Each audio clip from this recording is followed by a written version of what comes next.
Long before Sydney was a name on a map, before ships sailed into the cove, before buildings stood on sandstone foundations, before the first seeds of colonization were ever imagined, there was country.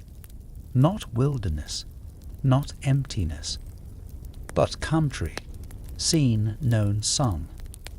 This land was already ancient when the pyramids were young, already mapped, not by lines and borders, but by stars and stories. What would one day become Sydney was, for tens of thousands of years, a living memory of time and place, held in the minds and mouths of the first peoples. Among them, the Gadigal, Camaragal, Wangal, Birrabirragal, Darawal, Beliagal, Garigal, and many others. These were not names of nations. These were names of belonging, of relationship. They lived here. They are still here. And they always knew this place as sacred.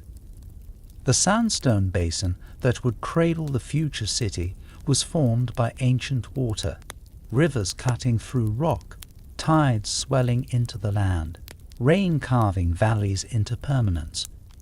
From the blue mountains to the sea, this region became a mosaic of ridges and gorges, cliffs and creeks, estuaries and inlets. In it flowed life, not just in the form of water or food, but knowledge, a continuity carried by people who walked it not once, but over and over, for generation upon generation. Archaeologists date Aboriginal presence in the Sydney region to at least 50,000 years ago, and likely even longer. Sites of Parramatta, Penrith Lakes, and the Hawkesbury River show signs of habitation, tool-making, fire use, and movement over deep time. But the story is not only in the artifacts, it's in the songs. The dreaming, or Dreamtime, is not mythology. It is a sacred, living structure of reality. The dreaming is how Aboriginal people understand the creation of the world, but also how they live in it. The world was sung into being by ancestral beings who moved across the land shaping rivers, rocks, animals, people and laws. Their paths are known as song lines, and they are still walked today. You don't read a map to move through country, you sing it. And in this region, the dreaming breathed through every eucalyptus, every mangrove, every curled shell on the shore. The Gadigal people, whose country includes the area we now call the Sydney city centre, lived along Moraine, known today as Sydney Cove. They were part of the broader Eora Nation, whose country spans the coastal area from the George River in the south to Pittwater in the north, and inland to the Parramatta River. They were saltwater people. Their lives were tied to the rhythm of the tides. The women were expert gatherers and fishers. They paddled slim bark canoes, Norway, across the harbour, sometimes with children balanced in the middle, plucking shellfish and casting lines woven from plant fibre, their hooks carved from shells. Men hunted with multi-pronged spears, fashioned from melaleuca shafts and tipped with bone or stone, hurling them with deadly accuracy toward fish, birds, or kangaroo. Children learned by watching, by doing, by listening, by belonging. Life here was seasonal, deliberate and generous. In summer, clans moved toward the coast, gathering around the estuaries and harbour in large groups. It was a time of abundance. Fish schools arrived. Shellfish beds replenished. Ceremonies were held, not just for ritual, but for trade, story sharing, and marriage. In winter, groups often moved inland to more sheltered areas, gathering yams, fruits, and roots. They hunted possum and wallaby. They set small, controlled fires to manage the underbrush, not to destroy the land, but to renew it. Today, we call this cultural burning, though it is older than that phrase by tens of millennia. They did not tame the land. They were of it. Every hill had a purpose. Every river bend held meaning. The evidence is still here, if you know where to look. Shell middens found in places like Camp Cove, North Head, and Botany Bay rise in mounds of broken shells, sometimes meters deep, the leftovers of hundreds of generations of meals. Some of these middens are 20,000 years old. Rock engravings, such as those at Grotto Point, West Head, and Bondi, show fish, kangaroos, whales, shields, and spirit figures, etched into the sandstone with great care. They were not simply art. They were teachings, warnings, invitations, and stencils made by blowing ochre over a hand pressed against the rock can still be seen in caves around Ku-ring-gai and Lane Cove. They are not graffiti. They are presents. They are, quite literally, a reaching out across time. And there are stories, oral traditions, that recall sea levels rising, rivers changing course, islands being formed, geological events remembered in language and story. These are not fantasies. They are historical records, carried not in books, but in minds, in songs, in dance. To live in this world was to live in relationship with others, with animals, with sky and sea. Children learned not in classrooms, but by watching and doing. Girls learned basket weaving from mothers and aunties. Boys watched men set traps or carve tools. Knowledge was shared freely, but with responsibility. It was earned through listening, through time. Law was not written but held in memory, held in practice. The elders were not rulers, but custodians of wisdom, of boundaries, of balance. To break law was to break connection, and such things were corrected not through punishment, but through reconciliation and ceremony. Every aspect of life was rooted in meaning. Even death was part of a cycle. Spirits returned to the land, to the water, to the sky. The ancestors watched, guided, and sometimes tested those still walking. And then slowly something changed, not in the land, but far across the seas. In 1770, the British navigator James Cook sailed up the east coast of Australia aboard the Endeavour. He sighted the heads of Port Jackson, the opening of Sydney Harbour, but did not enter. He noted it in his journal as a fine harbour, then moved on to Botany Bay, where he and naturalist Joseph Banks landed and collected specimens. The Eora people saw this ship. They watched the strangers. There was no need for panic. It was strange, yes, but not unfamiliar. Stories tell of visitations before, of ships passing. Maybe this was another, but it wasn't. In 1786, the British government, seeking a solution to overcrowded prisons and geopolitical expansion, declared their intention to establish a penal colony in New South Wales. The First Fleet, commanded by Captain Arthur Phillip, left England in May 1787. It carried 11 ships, over 1,400 people, including more than 700 convicts. The fleet would not arrive until the following January, and so, in the final months of 1787, life along Warrane continued as it always had. Women gathered oysters from the rocks at Kirribilli. Men hunted with fire at Wally Creek.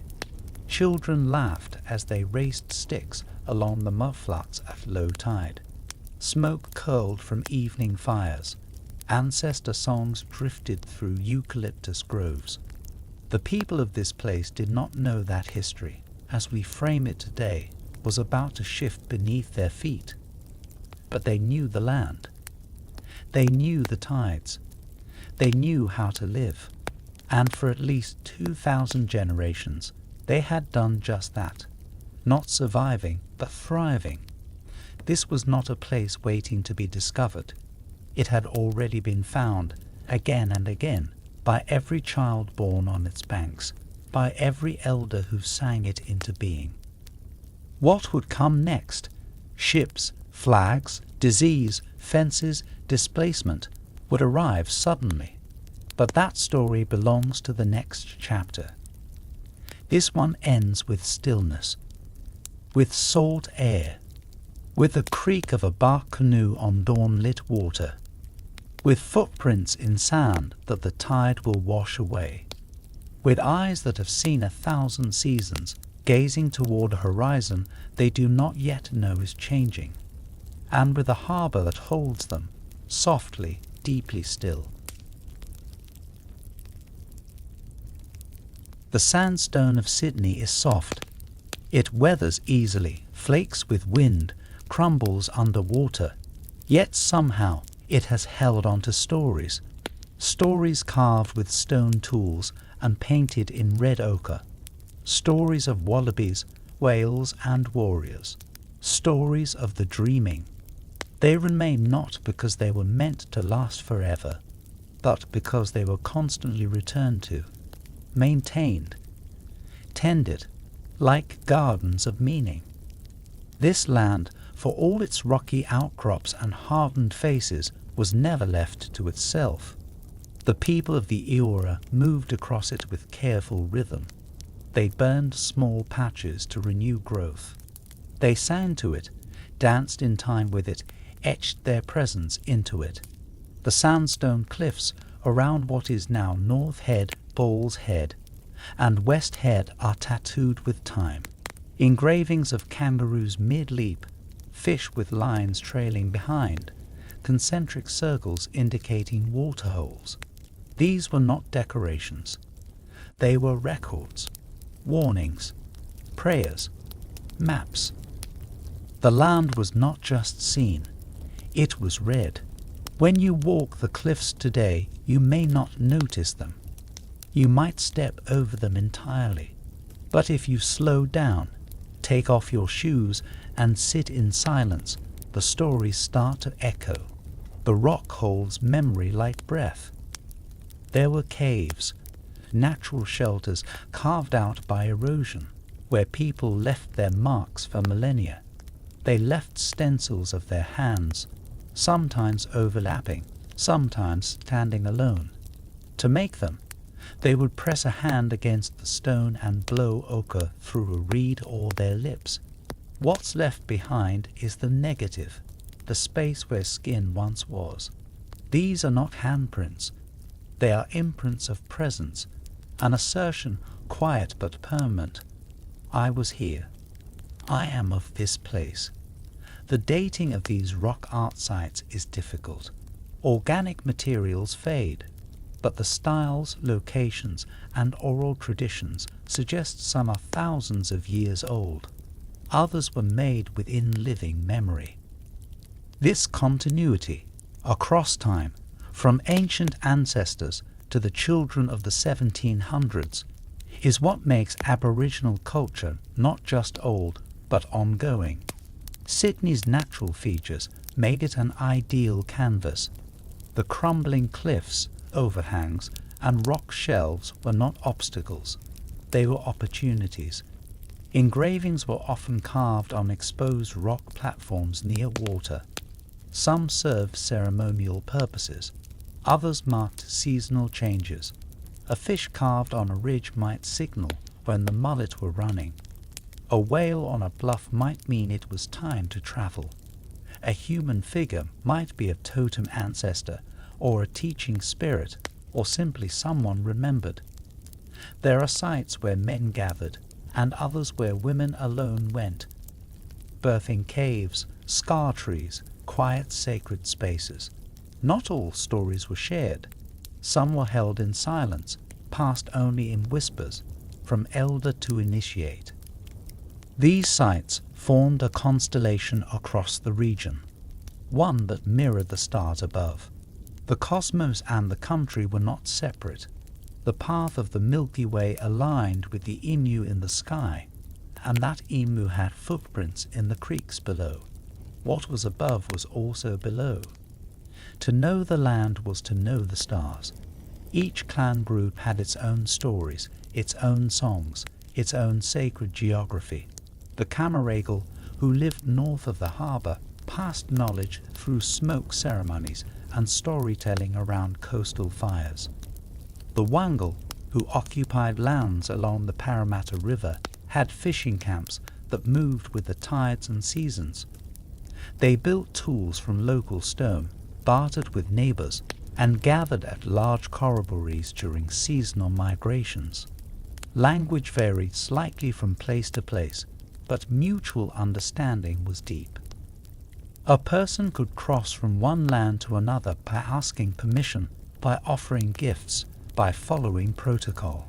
Country was held in common, but cared for in kinship. The harbour was central, not only as a food source, but as a stage. Its waters reflected dances, its shores echoed with voices. Warrane, what is now Sydney Cove, was not empty. It was a hub of trade, travel, and tradition. People came from across the region to gather here. They brought stone blades from inland, shell tools from the coast, ceremonial items carved from wood or bone. The shoreline was dotted with camps, temporary but frequent. Smoke curled from hearths where fish were roasted on embers. Dogs barked. Children chased each other along the beach. Elders sat and spoke slowly, teaching not by command but by presence. What held this world together was not governance, but reciprocity. Every act, hunting, gathering, speaking, came with responsibility. If you took from the land, you offered something in return: care, renewal, reverence. If you learned a story, you protected it. If you saw someone in need, you acted. These were not rules enforced by force. They were understood. They were sacred. When someone died, their spirit journeyed back to the land. It returned through rivers, into trees, into birds that flew overhead. You might walk past a tree and hear a familiar sound, the clicking of a currawong, the rustling of leaves, and know that someone you loved was nearby watching. Death was not an end. It was part of the cycle. The world was thick with ancestors, and they were not silent. This was not a utopia. Disagreements happened. Boundaries were contested, but even conflict was held within cultural frameworks, rituals of confrontation, of resolution, of storytelling that made things whole again. The land had absorbed many such stories.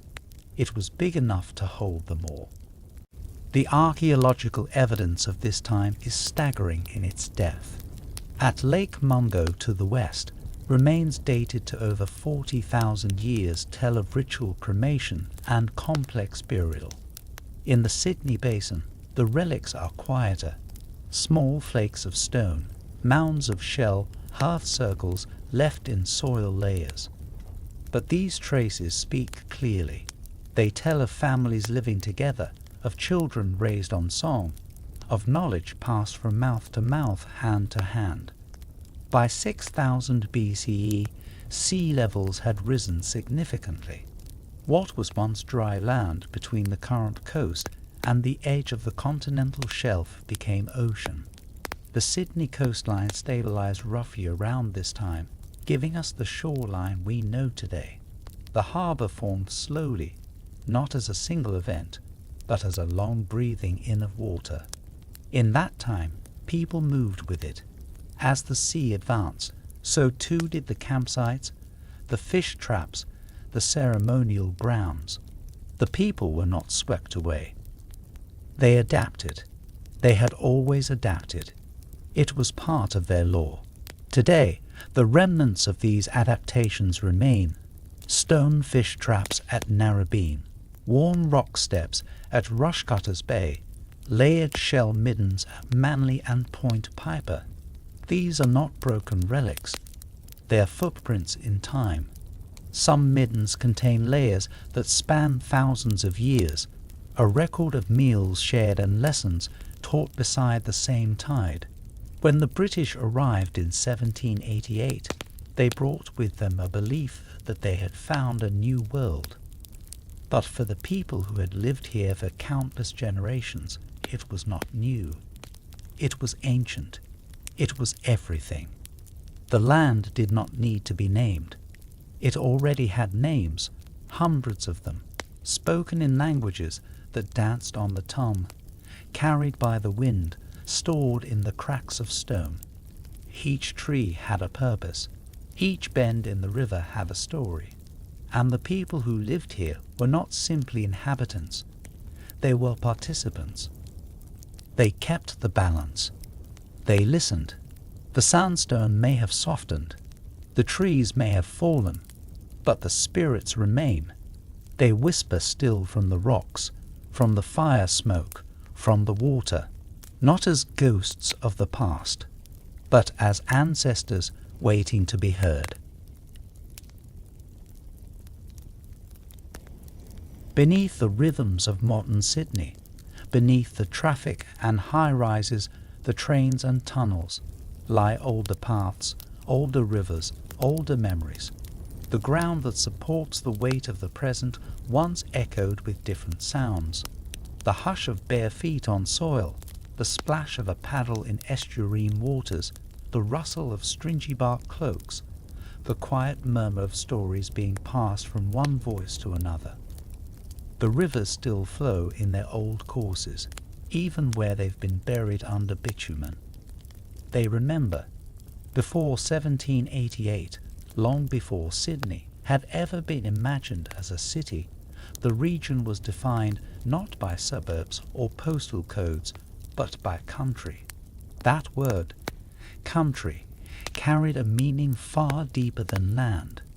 It included the plants, the animals, the spirits, the stories, and the obligations that connected people to place.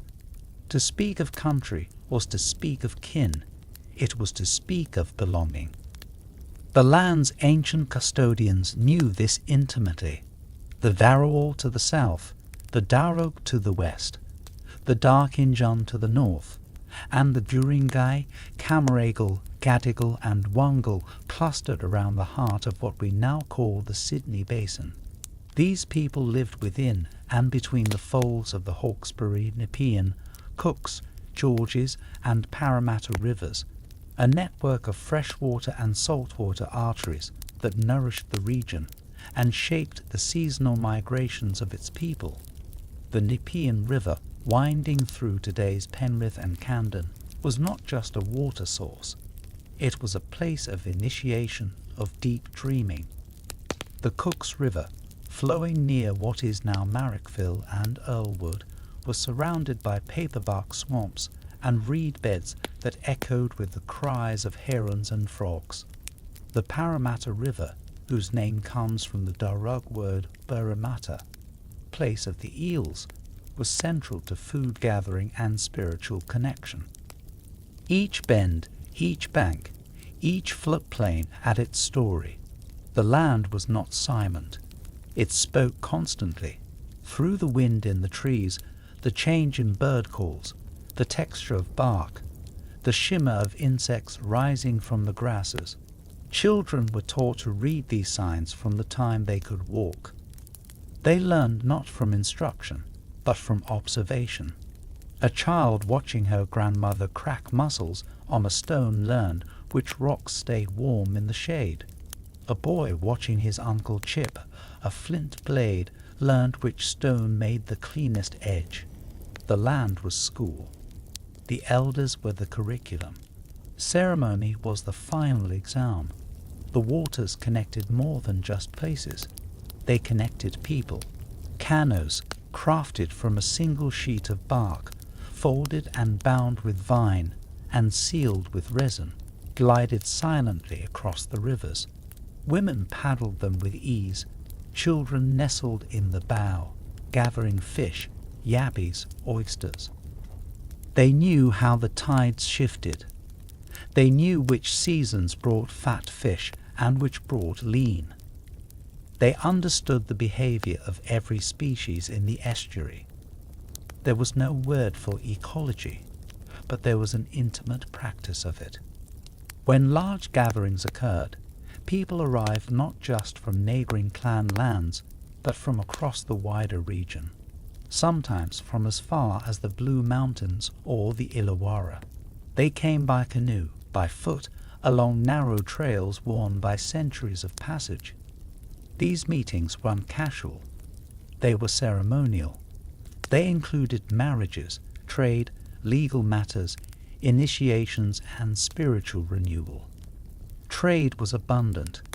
Red ochre from inland, shell tools from the coast, woven bags, stone axes, carved message sticks, all passed from hand to hand in exchanges marked by ritual and trust. People didn't carry currency. They carried relationships. Obligation was the glue that held everything together. The land demanded care. If someone over-harvested a site, it was rested. If water grew murky, it was left alone. No one owned the river, but everyone had a responsibility to it. At sacred sites, people came to listen. Rock overhangs became song classrooms. Caves near present-day Castle Hill and Lane Cove became theatres of memory. The elders would sing stories of the Bayan, the creator being, of the Daramulan, the spirit guide, of the rainbow serpent, winding through the creeks and carving the gorges. These stories weren't metaphor, they were law. When someone broke the law, hurt another, failed to uphold a duty, lied or stole, justice didn't come in the form of imprisonment. It came in the form of ceremony, restitution, sometimes physical challenge, sometimes exile. But always it was about rebalancing. Not punishment, realignment. The trees bore marks of these laws. Scar trees, where bark was carefully removed for shields, canoes or coolamans, still stand in parts of modern Sydney, if you know where to look. Each scar tells of a respectful taking, never a careless cut. You never took more than you needed, and you always left enough for others, human and non-human alike. One of the most important features of this world was fire, not as destruction, but as rebirth. Fire was used to clear underbrush, promote fresh growth, attract game, and manage the landscape in cycles. This practice, called cultural burning, ensured that grasslands remained open, woodlands were maintained, and dangerous fuel loads were avoided. It wasn't haphazard. It was science, experiential, observed, refined over millennia. Today's bushfires are often monstrous, destructive, and unpredictable. But for the custodians of ancient Sydney, fire was a friend, a guide, a conversation. Some of the richest archaeological sites in Australia lie beneath Sydney's sprawl, hidden under office parks, shopping centres, and freeway overpasses, but others remain accessible. Bantry Bay, West Head, Towlers Bay, Cathay, Great Mackerel Beach, places where stone tools, grinding grooves, and art still speak. These aren't relics. They're memory made physical.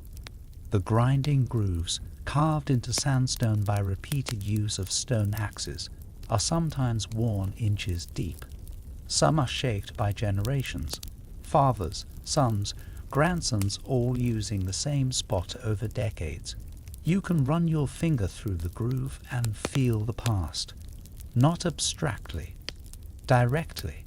There is also the silence. Stand in some of these places at dawn, and you will feel it, not absence, but presence.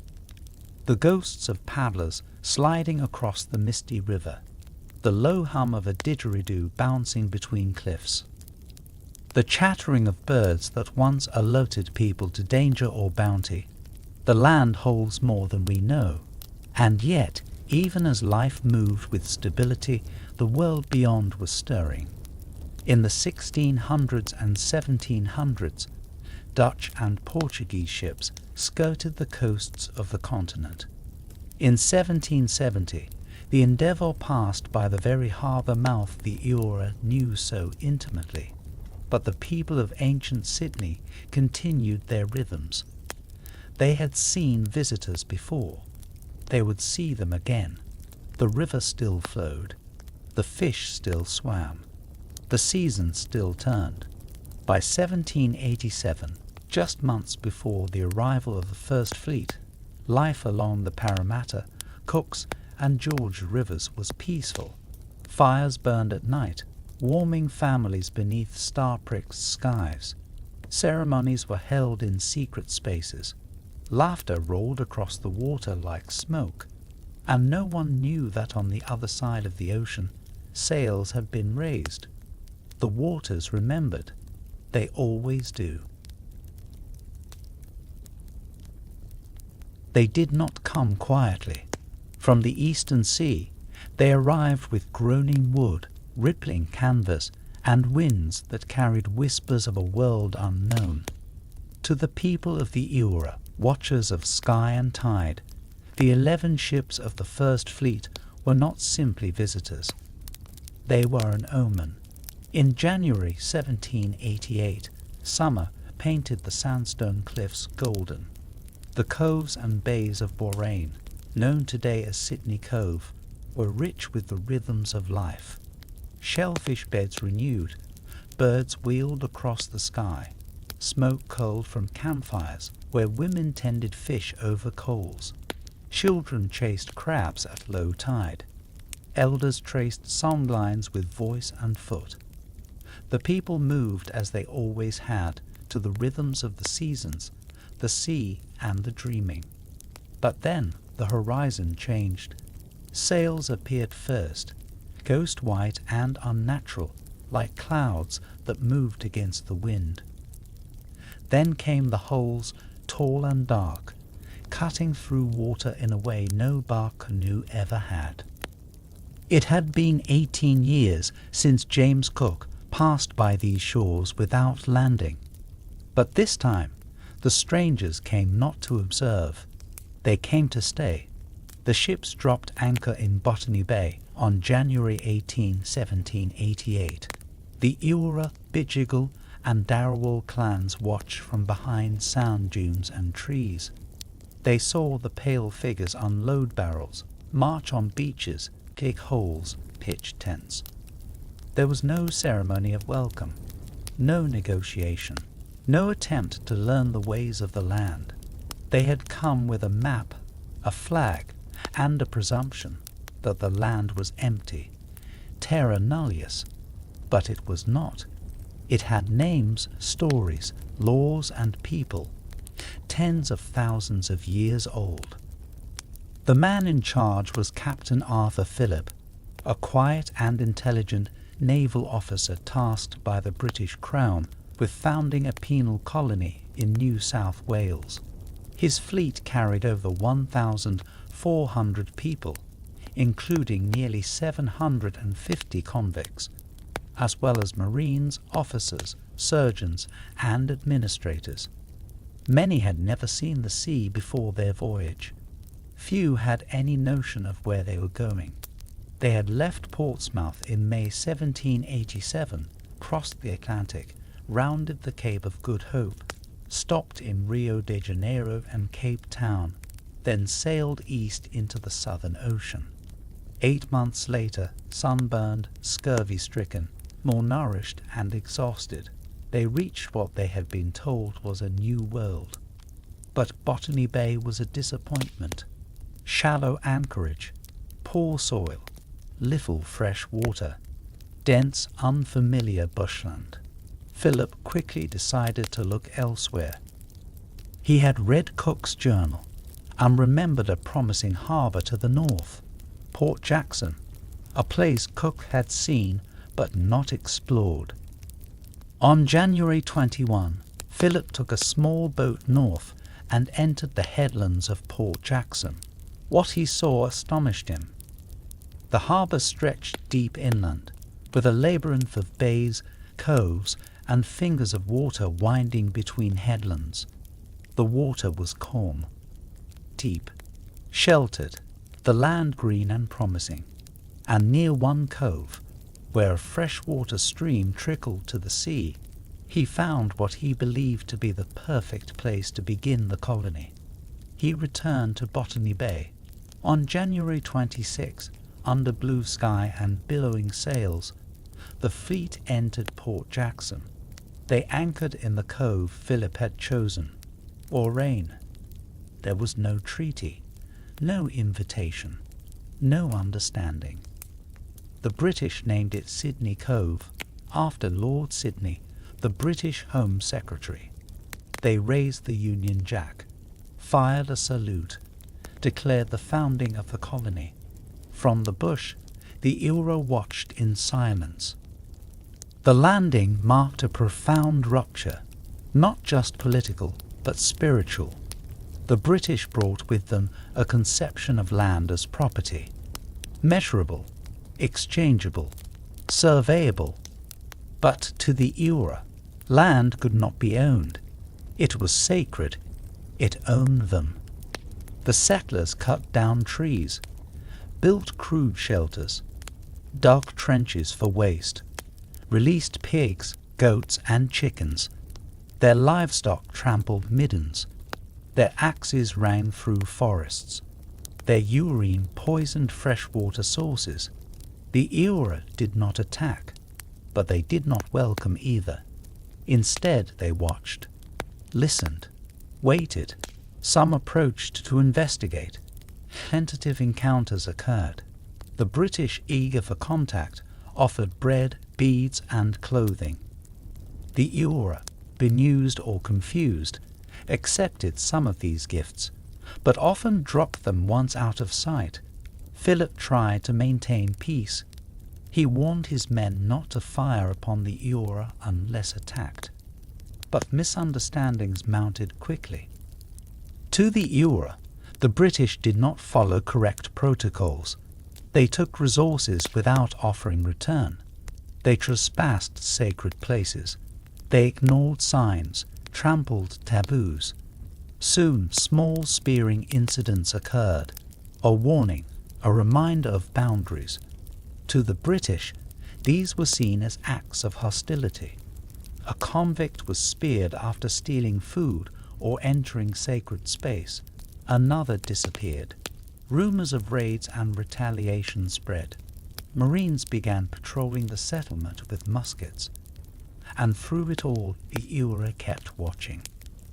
Philip, desperate to learn about the people and the land, ordered capture. In December 1788, two Gadigal men were targeted, Coleby and Penal. Coleby escaped. Penal did not. He was brought into the British camp, clothed, housed near Government House, and treated as a guest. Though it was effectively imprisonment, to his captors he was a potential ambassador, a teacher, a curiosity. To the Eora he was stolen, and yet Penal adapted. He learned English quickly, observed the British customs with sharp intelligence, ate their food, spoke their language. Within months he gained some trust and freedom of movement.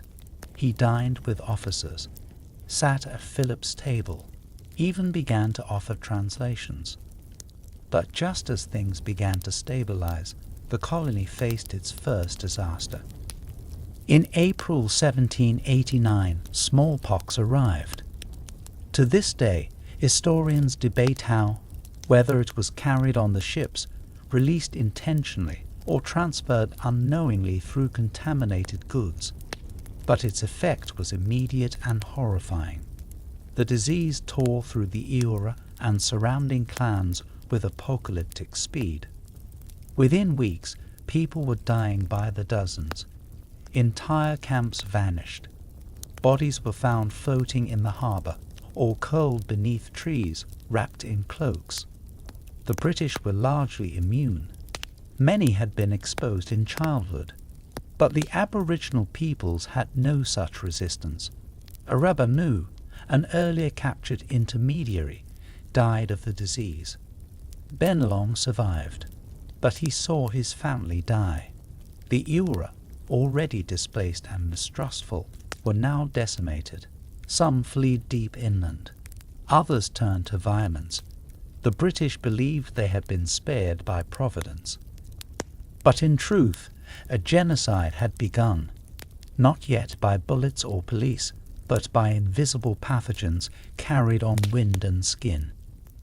Yet the colony struggled still. The soil around Sydney Cove was poor. Crops failed. Rain didn't come. The British were not farmers, at least not in this climate. They tried European crops and tools in Antipodean soil, and the land refused to cooperate. Convicts suffered most. Housed in tents, poorly clothed, underfed, and overworked, they began to steal. Punishments were harsh. Floggings were common. Death came often. Philip grew desperate. He sent expeditions apriva, looking for better soil, more water. Parramatta was founded in late 1788 as an agricultural outpost, and always the presence of the Eora lingered, watching from the trees, moving silently through the scrub, lighting fires in the distance. Some relationships softened. Convicts began to learn which plants were edible. Women traded fish for cloth. Children approached curiously. But then, as always, fear returned. A spear thrown, a musket fired, blood on sand. A cycle renewed. The myth of peaceful settlement never existed. From its first moments, the colony was a site of contest, of suffering, misunderstanding, defiance, and survival. By the end of 1788, the settlement had 1,000 people. By 1789, it was running out of food. By 1790, the Second Fleet, filled with more convicts, many already dying, would arrive. But this moment, this first landing, remains a turning point unlike any other in the continent's history. The dawn of 26 January 1788 would later be commemorated as a birth, but to many it was a funeral. And yet, even in that moment, the land remained. The same hills, the same waters, the same winds that once carried stories and song. The same ancestors watching. They had not gone, not yet. They came to build a colony, but what they built first was a survival camp. By early 1789, just a year after the Union Jack had been hoisted over Warrane, the British settlement at Sydney Cove had become a place of disease, desperation, and disbelief. The dream of imperial expansion ran aground on hard sandstone, poor soil, and a land that refused to yield to the European imagination. The colony had been born not in grandeur, but in failure, and it would take the better part of a decade to claw its way from the edge of collapse to something resembling permanence. The first years were marked by hunger. Food stores, carefully rationed since the arrival of the First Fleet, were dwindling. The soil around Sydney Cove proved stubborn. European seeds refused to germinate, and when they did, the harsh sun or torrential rain soon destroyed them. Convicts were not farmers. Most were urban poor, unskilled in agricultural labour and unaccustomed to the strange heat and alien cycles of the southern continent. The few who tried to farm by hand with wooden tools watched their crops wither in the sandy clay. A famine loomed, and with it discipline cracked. Theft became common. People stole food, tools, anything that might be traded or eaten. Governor Arthur Phillip, faced with an increasingly chaotic population, imposed brutal punishment. Floggings became daily rituals. 100 lashes for stealing flour, 200 for a stolen shirt, public hangings for repeat offences. Despite this, morale continued to sink. Convicts spoke openly of mutiny. Marines questioned orders. Even some officers began to doubt the colony's future. The sick and malnourished were dying. Their graves were shallow, unmarked, and quickly forgotten. Disease, especially dysentery and scurvy, spread rapidly. In this context, the arrival of smallpox in April 1789 dealt a blow that changed everything. It spread quickly and inexplicably, through Eora camps first, then inland. Entire families died. Bodies were left on riverbanks. The British, largely immune due to previous exposure, watched the devastation with a mixture of horror and confusion. Aboriginal people, who had only begun to engage cautiously with the settlers, vanished in great numbers. Some believed it was a punishment from the spirits. Others knew it was something foreign. A few accused the British of deliberate infection. To this day, no one knows whether the virus was released intentionally or came from contaminated clothing or bedding. What is certain is the result. Up to 70% of some coastal Aboriginal populations were wiped out in a matter of months. The loss reshaped the landscape. Campsites were left abandoned. Songlines fell silent. Sacred sites became graveyards. The living bore the weight of collective grief. It created openings for the colony's expansion, cruel, unintended opportunities. Lands were suddenly vacant, or at least appeared so to British eyes. Settlers crept outward. Farms were staked. Paths were cut. The world of the Eora shrank in real time. Meanwhile, Governor Phillip focused on moving the settlement west. Inland, he believed, the soil might be more fertile. In late 1788, even before the worst of the famine, he had established an outpost at Rose Hill, a location farther upriver on the Parramatta. There, convicts cleared trees, dug irrigation trenches, and planted new crops. It became the colony's first agricultural centre. By 1790, it was renamed Parramatta, using a local Darug word. Unlike Sydney Cove, which remained a grim administrative hub, Parramatta offered a vision of order and growth. It had open space, tilled soil, and a cautious optimism. But it was not built without conflict. Aboriginal people, including the Burramatigal, resisted. Spearing parties confronted settlers. Livestock were driven off. Fires were set to crops.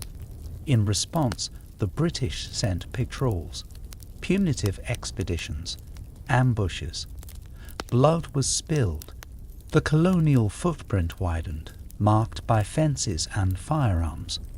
Back in Sydney Cove, another crisis emerged: leadership.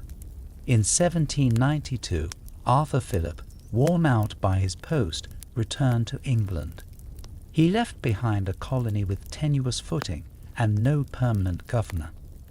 For several years, military officers assumed control. Among them, the New South Wales Court, known to history as the Rum Court, rose to dominance. These men, empowered by a lack of oversight from London, began to reshape the colony according to their own interests. With few hard currencies available, rum became the medium of exchange. Officers controlled the flow of alcohol, food, tools, and labor. They enriched themselves by selling rations at inflated prices, trading spirits for services, and awarding land grants to their friends. Convicts were sometimes paid in rum.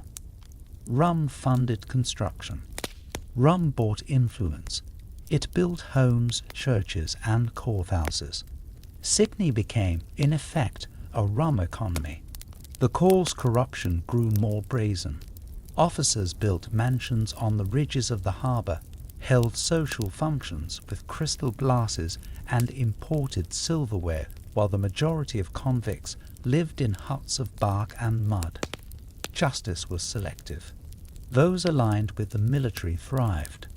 Those who resisted were punished or exiled. A new social hierarchy emerged, not strictly based on class, but on connections. A former convict could rise if he aligned with power. A free settler could be ruined if he challenged it. Among the settlers, one man stood out, John MacArthur, a former officer turned entrepreneur. MacArthur saw potential in wool.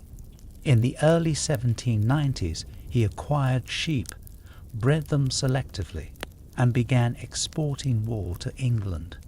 By 1797, he was advocating for the development of a wool-based economy in New South Wales.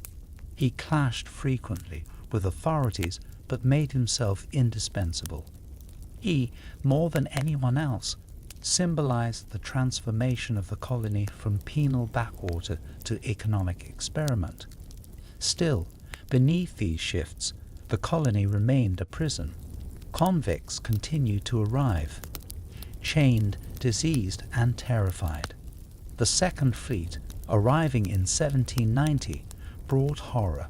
Mismanaged by private contractors, the ships were overcrowded, under-provisioned, and abusive. Of the 1,006 convicts aboard, 267 died during the voyage or shortly after arrival. Survivors were skeletal, unable to walk. The death rate exceeded 25%, the highest of any fleet. The scandal shook even London. Reforms were promised, but slow to come. Meanwhile, new arrivals brought new tensions. Some convicts escaped, attempting to walk to China, believing it was just over the mountains. Others vanished into the bush, some dying of thirst, others taken in by Aboriginal clans. A few survived for years as fugitives, neither accepted by the settlers nor fully part of the Indigenous world. They became ghosts between cultures, and all the while the land kept changing. Trees fell, farms spread, roads were cut. What had been a cluster of tents became a town. By the end of 1800, Sydney had several hundred buildings, houses, barracks, storehouses, workshops.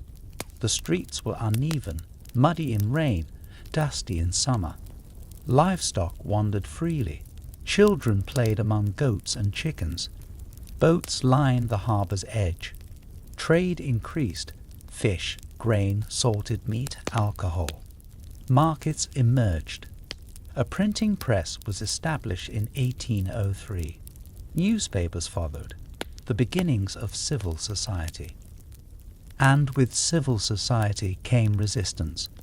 Aboriginal resistance never stopped. Even after the plague, even as land was lost, warriors continued to fight. Penal, a Bidjigal man, led a guerrilla campaign against settlers from 1790 until his death in 1802. He raided farms, ambushed patrols, burned crops, and evaded capture again and again. His legend grew. He survived a gunshot to the head, escaped from irons, led dozens of coordinated attacks. To the settlers, he was a terrorist. To his people, a hero. After years of pursuit, he was finally shot dead. His severed head was sent to England in a jar of spirits. His body was never returned. But the resistance he embodied continued, quietly, persistently, in the background of every land grant and colonial decree. Every fence was a challenge, every cleared field a wound, every homestead a monument to displacement. By 1809, The colony was transforming again. More settlers arrived. Convicts completed their sentences and became free. Children born in the colony grew up never knowing England. A culture emerged, not English, not Aboriginal, but something in between. A rough, defiant, sun-hardened identity, the beginnings of what would become Australian. Yet the trauma remained. The colony was expanding, yes, but beneath the surface was a history of conquest, silence, and suffering. The land bore scars, not just ecological, but spiritual. The streams ran differently now. The trees stood alone, separated from the kin they once shared root systems with. And the people, both black and white, were being remade. In these years, Sydney went from survival to permanence, but it came at a price. The penal colony had been born, and in its shadow, an old world began to flicker. It would not disappear easily, and it would not forget. When Lachlan Macquarie arrived in the colony of New South Wales in January 1810, he stepped onto a land already transformed by contradiction. It had been declared a penal colony, yet it looked more like a fledgling marketplace. It had been carved out as a symbol of British punishment, yet it was quickly becoming a place where fortunes were made. For the Indigenous peoples of the region, it had become a site of violence, disease, and loss. For the officers of the Rum Court, it had become a playground of unchecked power. And for the convicts, it remained a liminal place, half prison, half opportunity. Macquarie found himself at the helm of something unstable, half-formed, and aching to define itself. Macquarie was not an ordinary governor. He was a man with vision, precision, and a quiet arrogance born of empire. A veteran officer of the British Army, he had served in India and North Africa in campaigns far from his Scottish birthplace. He arrived with his wife, Elizabeth, elegant, progressive, intelligent, and together they would leave a stamp on Sydney so profound that his name still lines its streets and bridges. But the Sydney of 1810 was not yet a city. It was a ragged colonial outpost stitched together by convict labour and powered by rum. The colony he inherited was divided in almost every possible way. The military still held undue influence over governance. The New South Wales Court, which had entrenched itself in the absence of consistent leadership during the 1790s, dominated trade, landholding, and justice. Their currency was literal rum, not metaphorically, but in the most tangible sense. Rum funded buildings. Rum bought justice. Rum bought silence. This was no longer mere corruption. It was institutional. But Macquarie had been selected, in part, to dismantle that. His orders from London were clear: restore discipline, instill civility, build a society. But they were also cautious.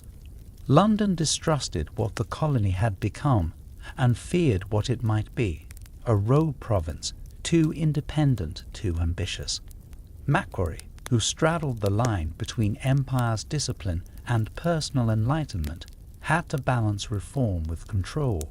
He began with simple measures: abolishing the military court system, limiting the economic power of officers, and re-centralizing governance. He cracked down on the most egregious trading practices. He standardized public service. He reissued land grants. But it wasn't just governance that interested him. It was urbanism. Sydney, he believed, could be shaped physically to reflect the moral and civil society he wanted to see emerge. Enter Francis Greenway.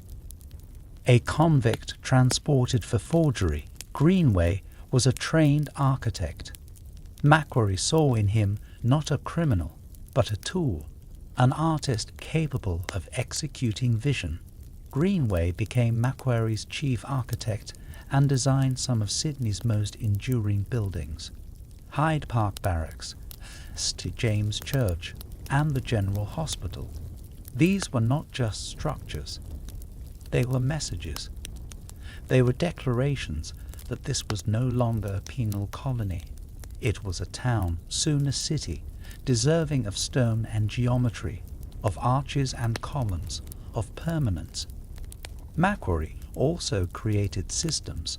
He introduced Australia's first official currency, the Holy Dollar, a creative response to the scarcity of British coinage. He established the Bank of New South Wales in 1817. He improved roads, bridges, and warehouses. He established public schools, orphan institutions, and hospitals. And perhaps most controversially, he embraced the emancipists, former convicts who had served their terms, as part of the colony's future. This was revolutionary. The British elite in the colony believed in the permanent branding of criminality. A convict, even once freed, was still less than a free settler. But Macquarie refused this caste system. He appointed emancipists to public offices. He socialized with them. He welcomed them into his home. He trusted them to help build the colony. And they did, in masonry, in business, in agriculture, in printing, and more. To some, Macquarie was a visionary. To others, a dangerous radical. The free settlers, particularly those who had come with capital and privilege, bristled at the elevation of the criminal class. But Macquarie's vision was not of a colony frozen in its punitive origins. It was of a society remade from struggle. Beyond the sandstone buildings and social reforms, there was land. Macquarie's policies rapidly expanded the boundaries of Sydney. He encouraged exploration westward and gave official backing to expeditions like that of Blackstone, Lawson, and Wentworth, who in 1813 became the first Europeans to successfully cross the Blue Mountains. Their journey opened the path to the fertile Bathurst Plains, and with it, a new phase of colonial growth, one in which the violence of the frontier would become more explicit. For Indigenous Australians, Macquarie's era was a paradox. On the one hand, he extended official policies that, on paper, aimed at conciliation.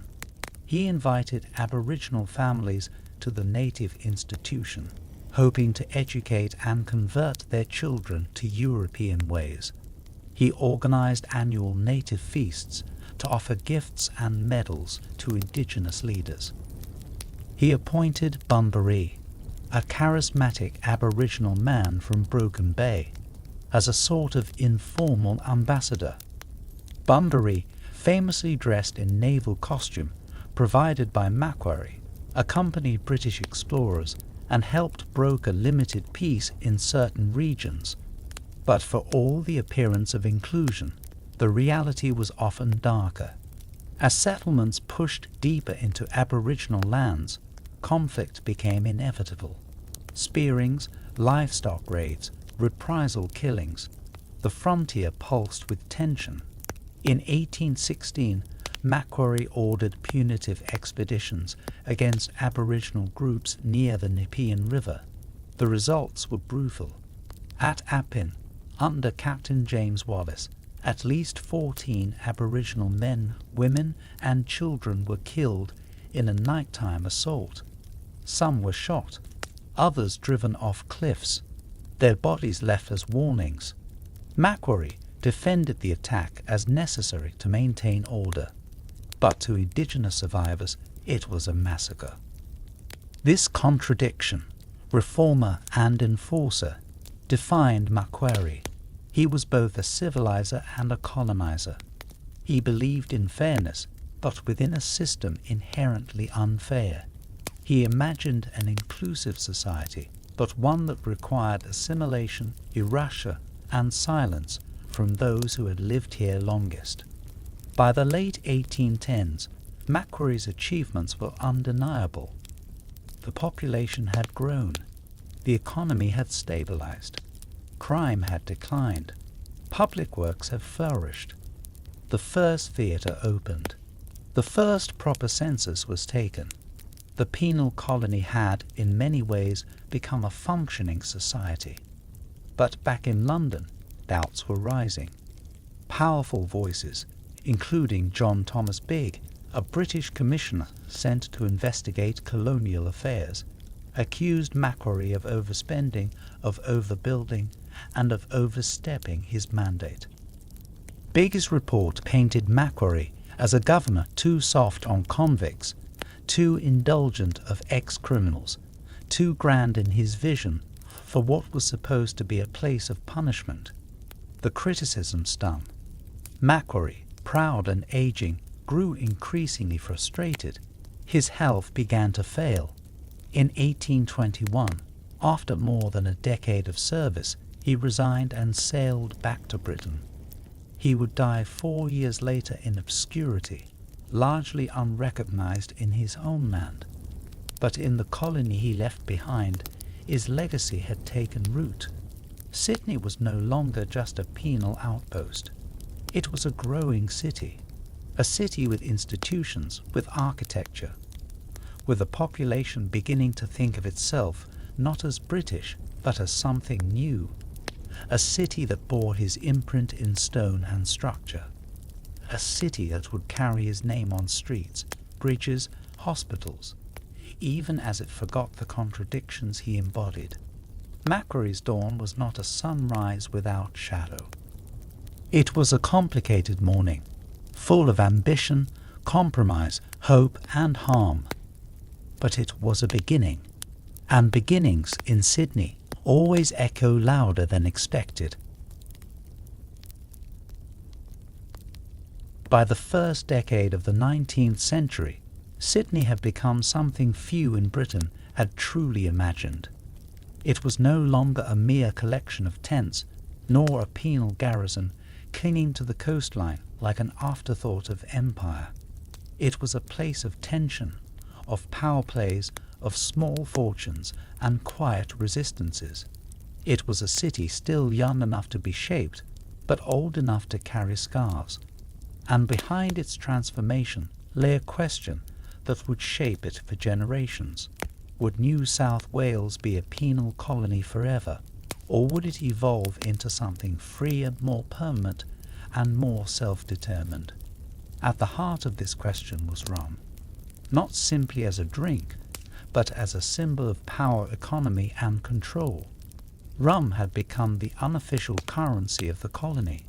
It was traded for food, favours, labour, and influence. It was given to convicts as wages and to soldiers as incentive. There was no central bank. There were no consistent coin supplies, so the New South Wales call, the military regiment posted to the colony, filled the gap by controlling the flow of alcohol, and by extension, wealth and power.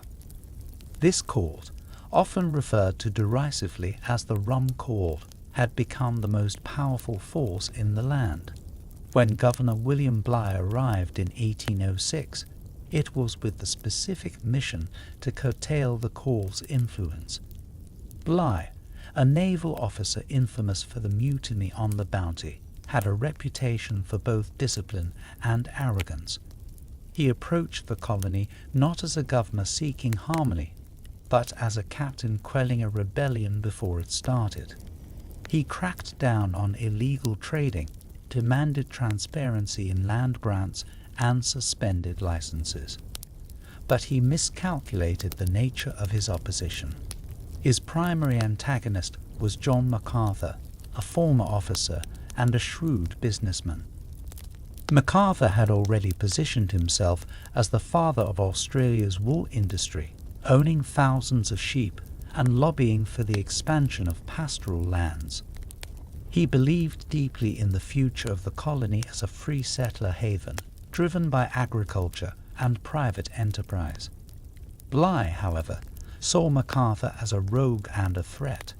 Tensions escalated quickly. When Bligh arrested MacArthur in 1808 over a licensing dispute, the court responded with force. On January 26, 1808, exactly 20 years after the British had first landed at Sydney Cove, troops marched to Government House and placed the governor under arrest. Bligh was found hiding behind a bed, an image that would haunt his legacy. It was the only successful military coup in Australian history.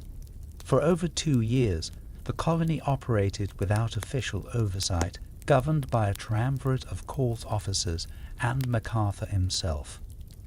They granted land, distributed rum, and expanded their pastoral empires. It was a moment when New South Wales teetered on the edge of becoming a corporate outpost, governed not by law, but by convenience. The rebellion ended in 1810, when Lachlan Macquarie arrived with new troops and orders to restore order. Macquarie, as explored earlier, reshaped the colony with vision and structure. He sidelined the court, reinstated civilian authority, and turned Sydney into a recognizable town. But the shadows of the rebellion lingered. It had revealed the fragility of the colony's legal foundations and the ease with which power could be seized by those who controlled land and trade. The broader struggle in these years was between two visions of Australia, one as a permanent penal outpost, serving the needs of Britain's justice system, the other as a free society, a new world with its own rules and economy. The former was championed by conservative voices in London who viewed Australia as a deterrent to crime. The latter was pushed by settlers, former convicts, and entrepreneurs who had begun to see the land as something to be shaped by ambition, not punishment. In this liminal space, Sydney evolved. The wool industry began to boom, thanks in part to MacArthur's merino sheep and the vast pastures west of the Blue Mountains. Land grants expanded. Convict labour was redirected to build fences, homesteads, and roads into the interior. The port grew busier. Ships from Europe, China, and the Americas docked regularly. Whaling and sealing became major industries. With trade came new people: Chinese sailors, Indian lascars, Pacific Islanders, and the occasional American or Irish adventurer. Sydney was not cosmopolitan yet, but it was porous. In the urban core, the sandstone city took shape. Under Macquarie and his successors, streets were widened and regularized. Churches rose. Schools opened.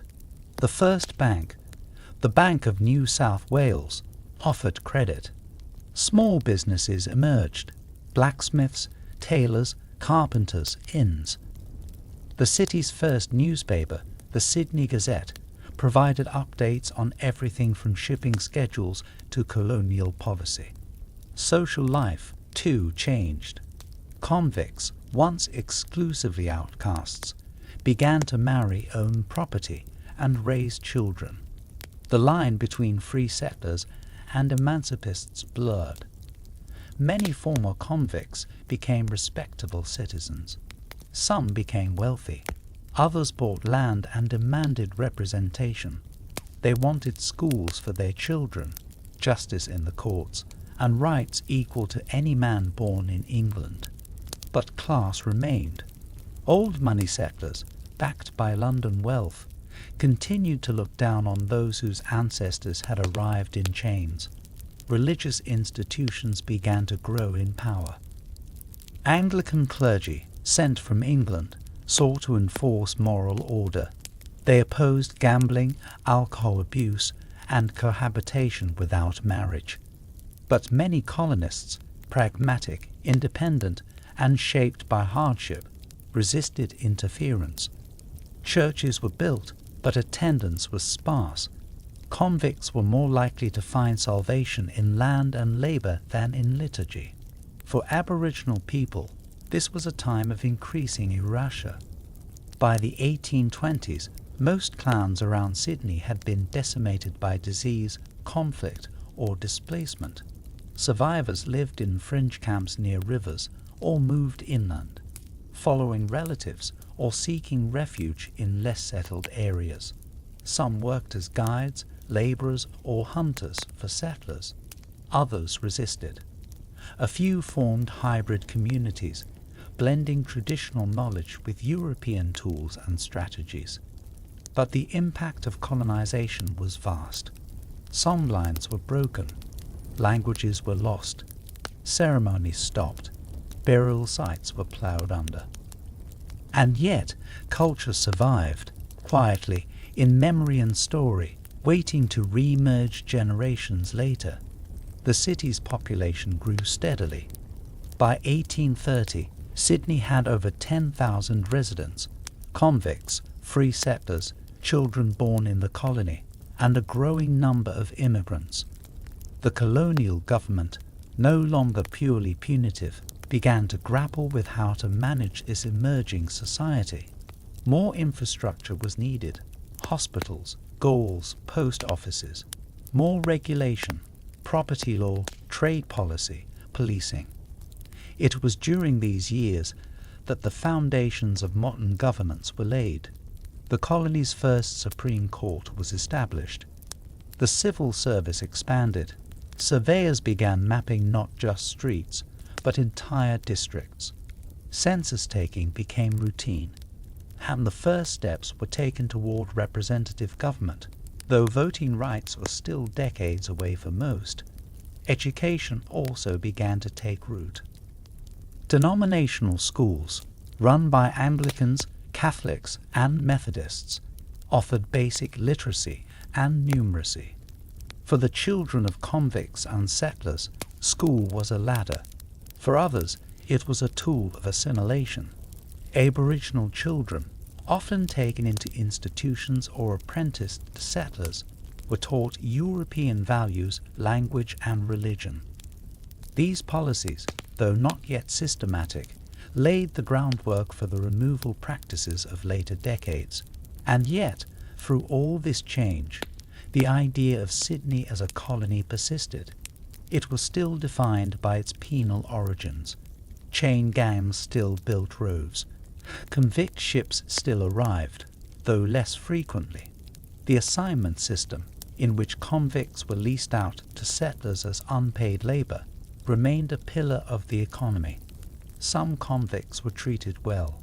Others endured cruelty, isolation, or abuse. The system depended on discretion, and on silence. Punishment remained public.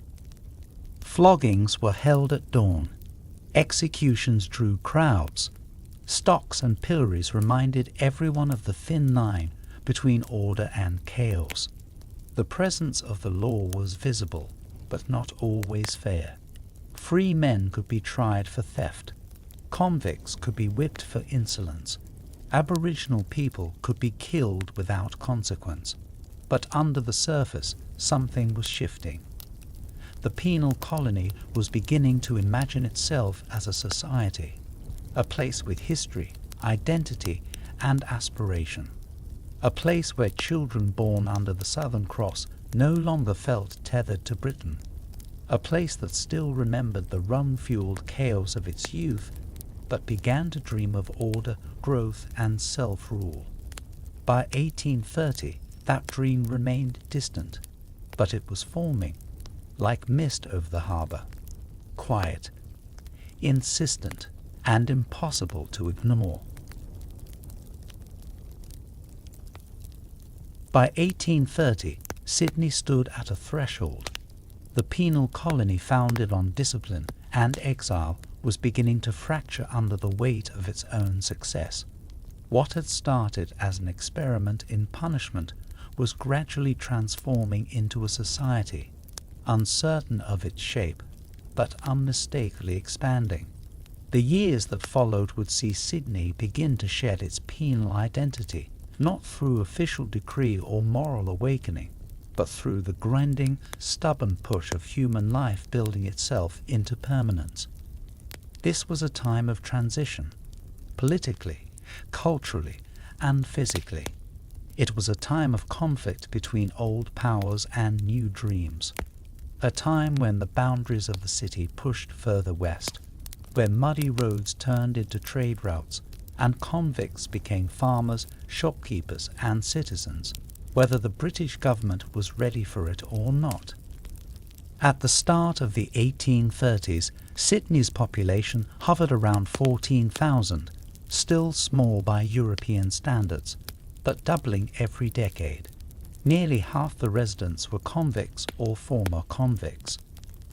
The other half were a blend of military personnel, free settlers from Britain and Ireland, and children born in the colony, often called currency lads and lasses to distinguish them from the sterling, those born in the UK.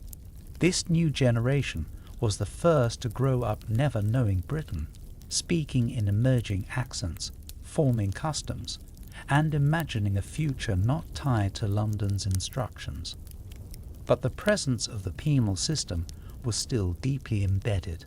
Convicts continued to arrive aboard ships in chains, mostly young men sentenced for theft or petty crimes. Upon arrival, they were assigned to settlers, businesses, or the government, often working without pay under strict conditions. This assignment system fueled the growth of agriculture, construction, and trade. Convict labour built roads to Parramatta, bridges across creeks, and jetties into the harbour. It laid the physical bones of the city. And yet, the colony was changing from beneath. Former convicts, now free by servitude or pardon, were amassing wealth. They bought land, opened stores, invested in shipping, and sent their children to school. They petitioned for rights, demanded representation, and sought respectability. Their rise upset the social hierarchy. Many free settlers who had arrived with capital and rank resented having to compete with men they considered criminals. But the economy did not care for lineage. It rewarded cleverness, labour, and luck. In 1831, the assignment system reached its peak. That year alone, nearly 3,000 convicts arrived in Sydney. But pressure was mounting in Britain. The humanitarian movement was growing. Reformers in Parliament questioned the ethics and effectiveness of transportation. Religious leaders condemned the moral decay they associated with the system, and increasingly settlers themselves saw convicts as a burden, a reminder of a past they wanted to leave behind. One of the pivotal voices during this period was William Charles Wentworth, a complex and charismatic figure, lawyer, explorer, and political agitator. Wentworth had helped blaze a path across the Blue Mountains in 1813, and by the 1830s he was pushing for constitutional reform. He argued that the colony should govern itself, that its residents, including emancipists, deserved political rights. His advocacy wasn't always altruistic. He believed the landowners should have influence and feared London's distant hand. But his push for self-government tapped into a growing sentiment that New South Wales was no longer a penal settlement, but something else entirely, a colony on the edge of becoming a nation. The city itself was transforming. Streets once filled with the shuffle of chains were now lined with stores, pubs, and public buildings. Horse-drawn carts clattered over cobblestones. Children darted through laneways.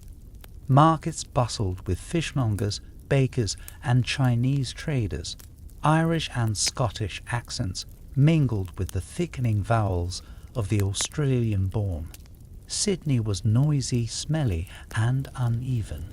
It had no plan and grew in lumps, following the topography more than any civic vision. But it was alive. By the mid-1830s, new neighbourhoods were sprouting: Surrey Hills, Paddington, the Rocks. The harbour, with its many coves, became a hub of trade. Wool, grain, and timber moved through its docks. Sailmakers and shipbuilders worked in the shadow of cranes and masts. Warehouses stored goods from as far as Calcutta, San Francisco, and Singapore.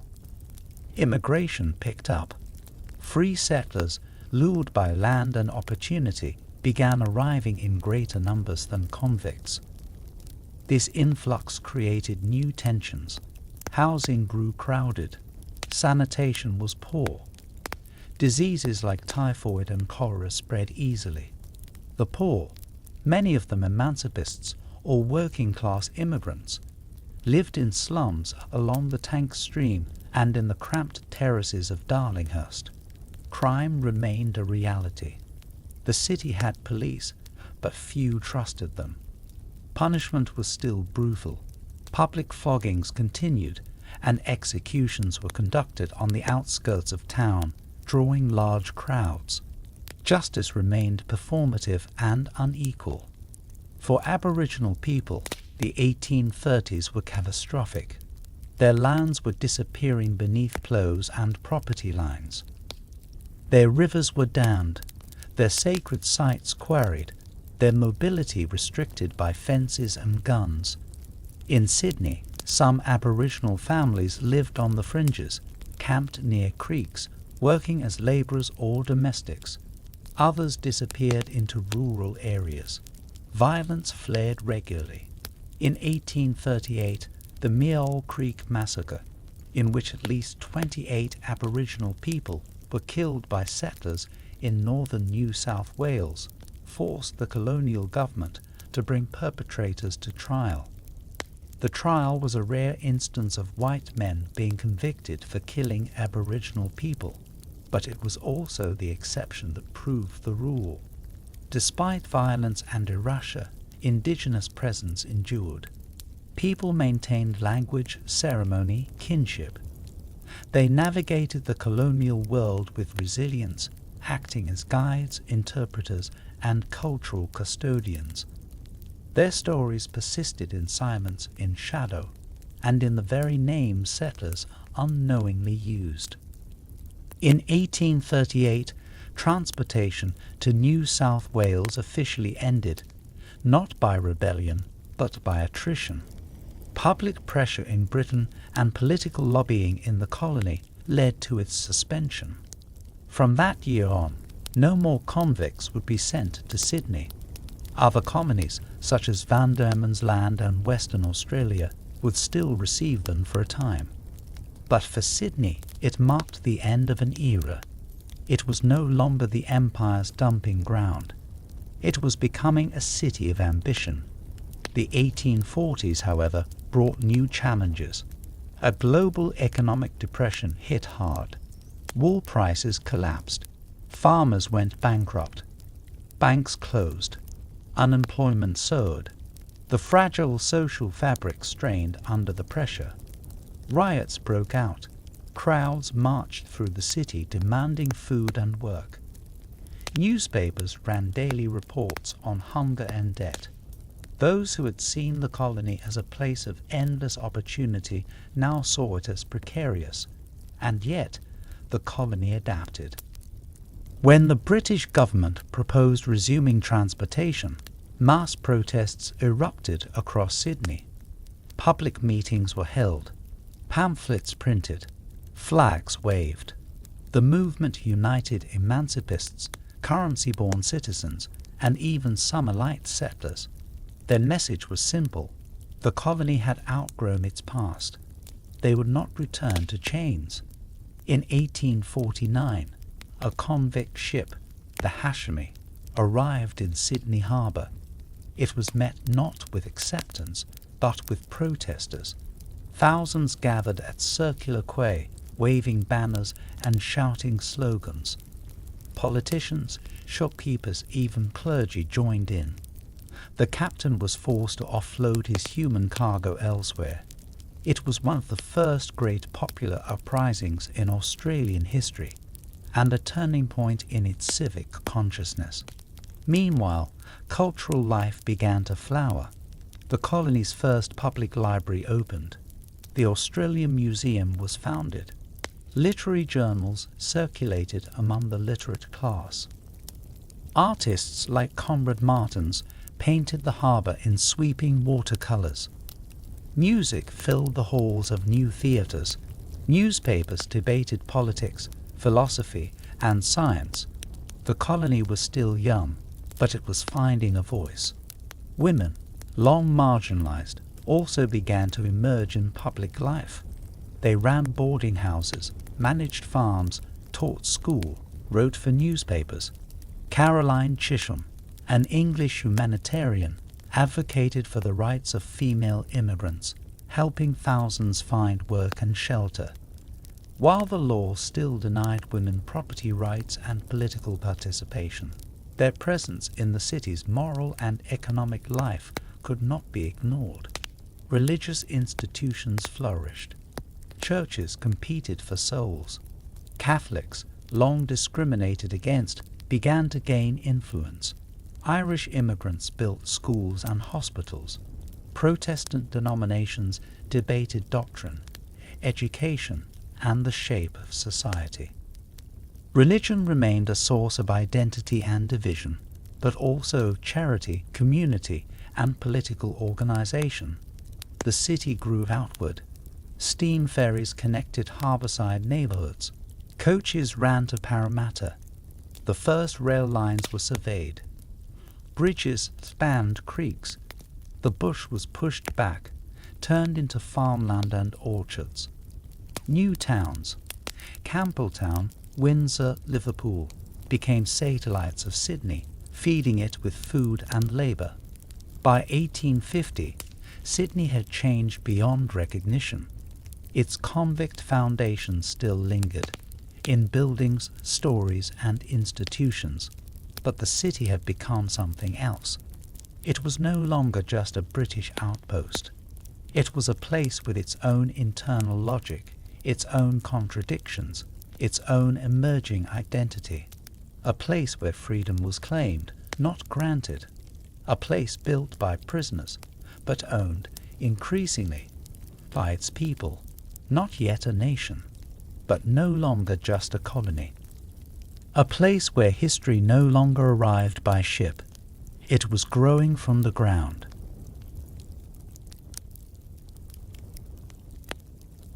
In the mid-19th century, Sydney stood on the edge of acceleration. The Penal era had ended in all but name, and the city built on exile had begun to reimagine itself as a place of purpose.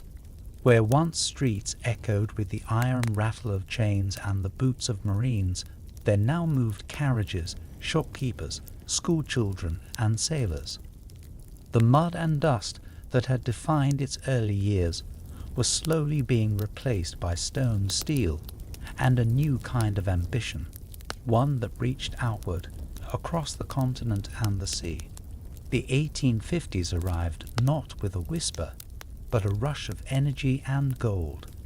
News spread in 1851 that gold had been discovered near Bathurst, west of the Blue Mountains. It was not the first hint of gold. Rumours had circulated for years. But this time, the findings were real and plentiful. The colony exploded with excitement. Men abandoned farms, shops, and posts to head inland with picks and pans.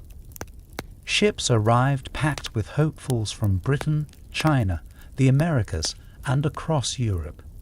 The gold rush, though centred inland, reshaped Sydney overnight.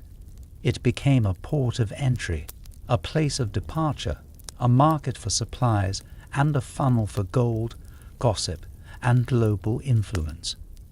The population boomed. Between 1851 and 1861, Sydney's numbers surged.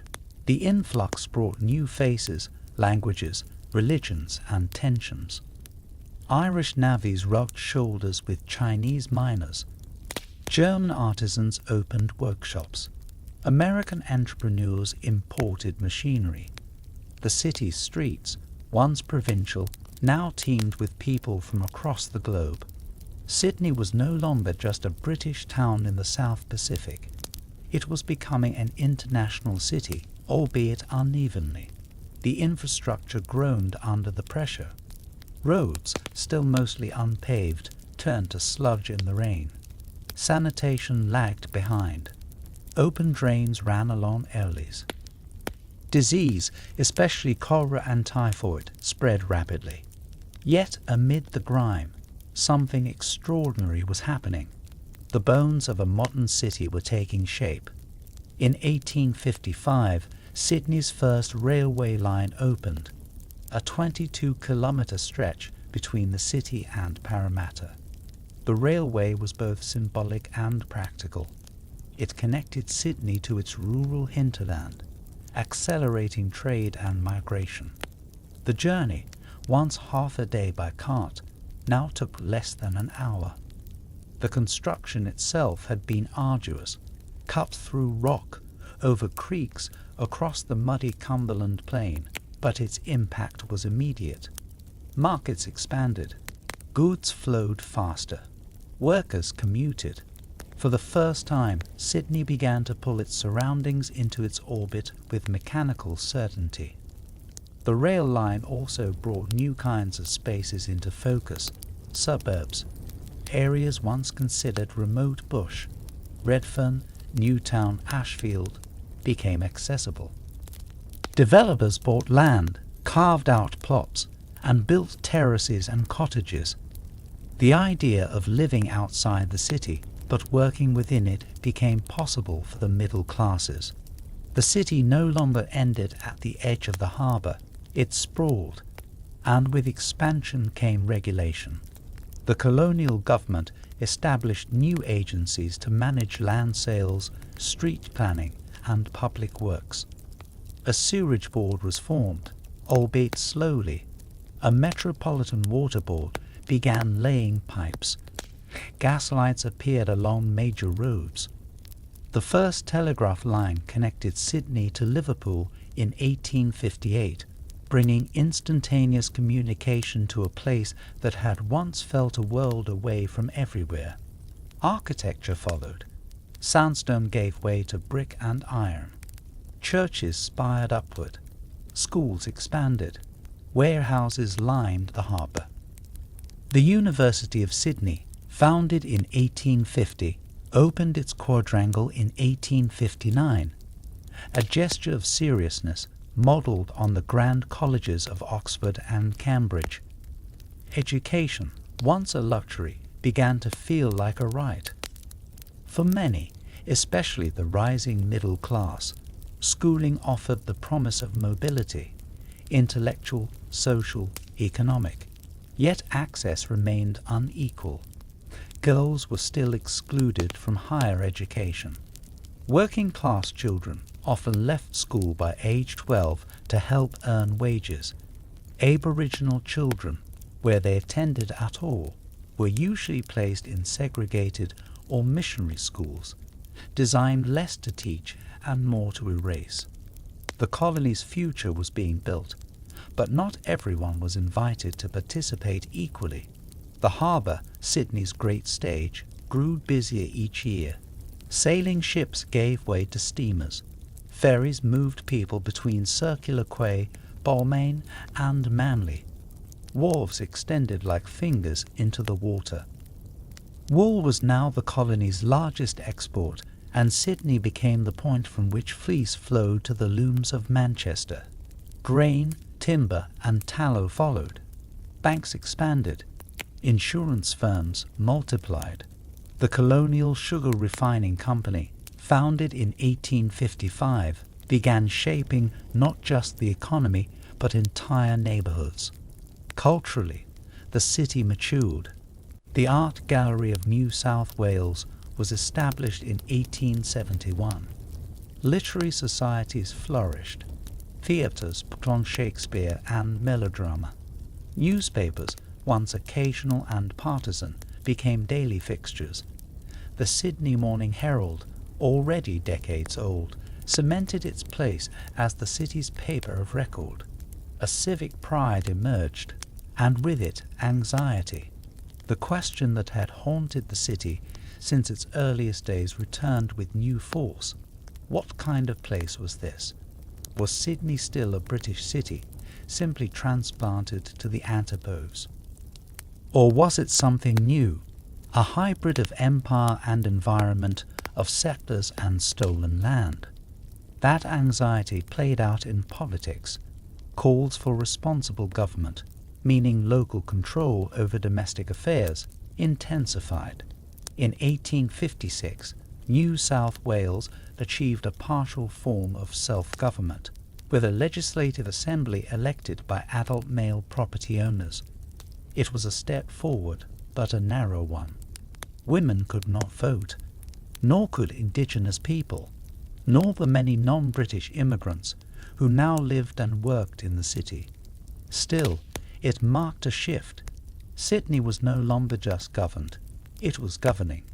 Class divisions deepened. The city's affluent, merchants, lawyers, landowners, moved to harbourside mansions in Point Piper and Woollahra, far from the crowded tenements of the Rocks and Surrey Hills. Working men and women lived in rows of tiny brick homes, often without running water. Labour conditions were harsh. 12-hour days, 6-day weeks, minimal protections. Strikes began to appear. Craft unions formed. Debates over wages, hours, and dignity entered the public discourse. Women, while still excluded from formal power, found other paths. They ran homes, businesses, boarding houses, and charities.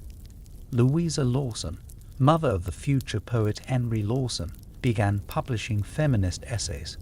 The seeds of suffrage and labour reform were being planted in quiet kitchens and community halls. For Aboriginal people, these years brought no reprieve. The colonial frontier pushed relentlessly outward. Dispossession continued. Resistance, though less visible in the city, persisted in rural areas. In Sydney, Aboriginal families were pushed further into invisibility. Some lived in camps along the Cooks River, others in missions or on the fringes of employment. Their presence was rarely acknowledged in newspapers or official records. But they were there, fishing, guiding, surviving.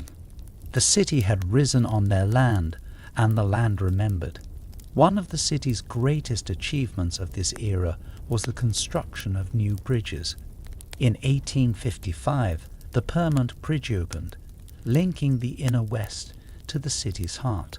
More than just infrastructure, the bridge symbolized connectivity across space, class, and time. Goods moved faster. People moved more freely. The city's shape changed again.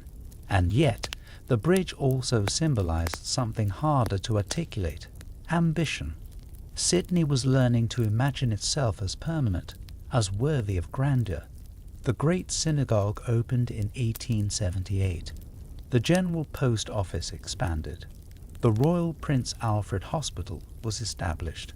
Public parks, the Domain, Hyde Park, Centennial Park, offered green spaces for the masses. Statues appeared, often of British monarchs and military men, declaring ownership over memory. And still, the city grew. By 1879, Sydney hosted its first international exhibition, modelled on London's Crystal Palace Fair. A grand garden palace was constructed in the Botanic Gardens, showcasing colonial industries, art, and progress. It was a spectacle of glass, iron, and ambition. Tens of thousands visited.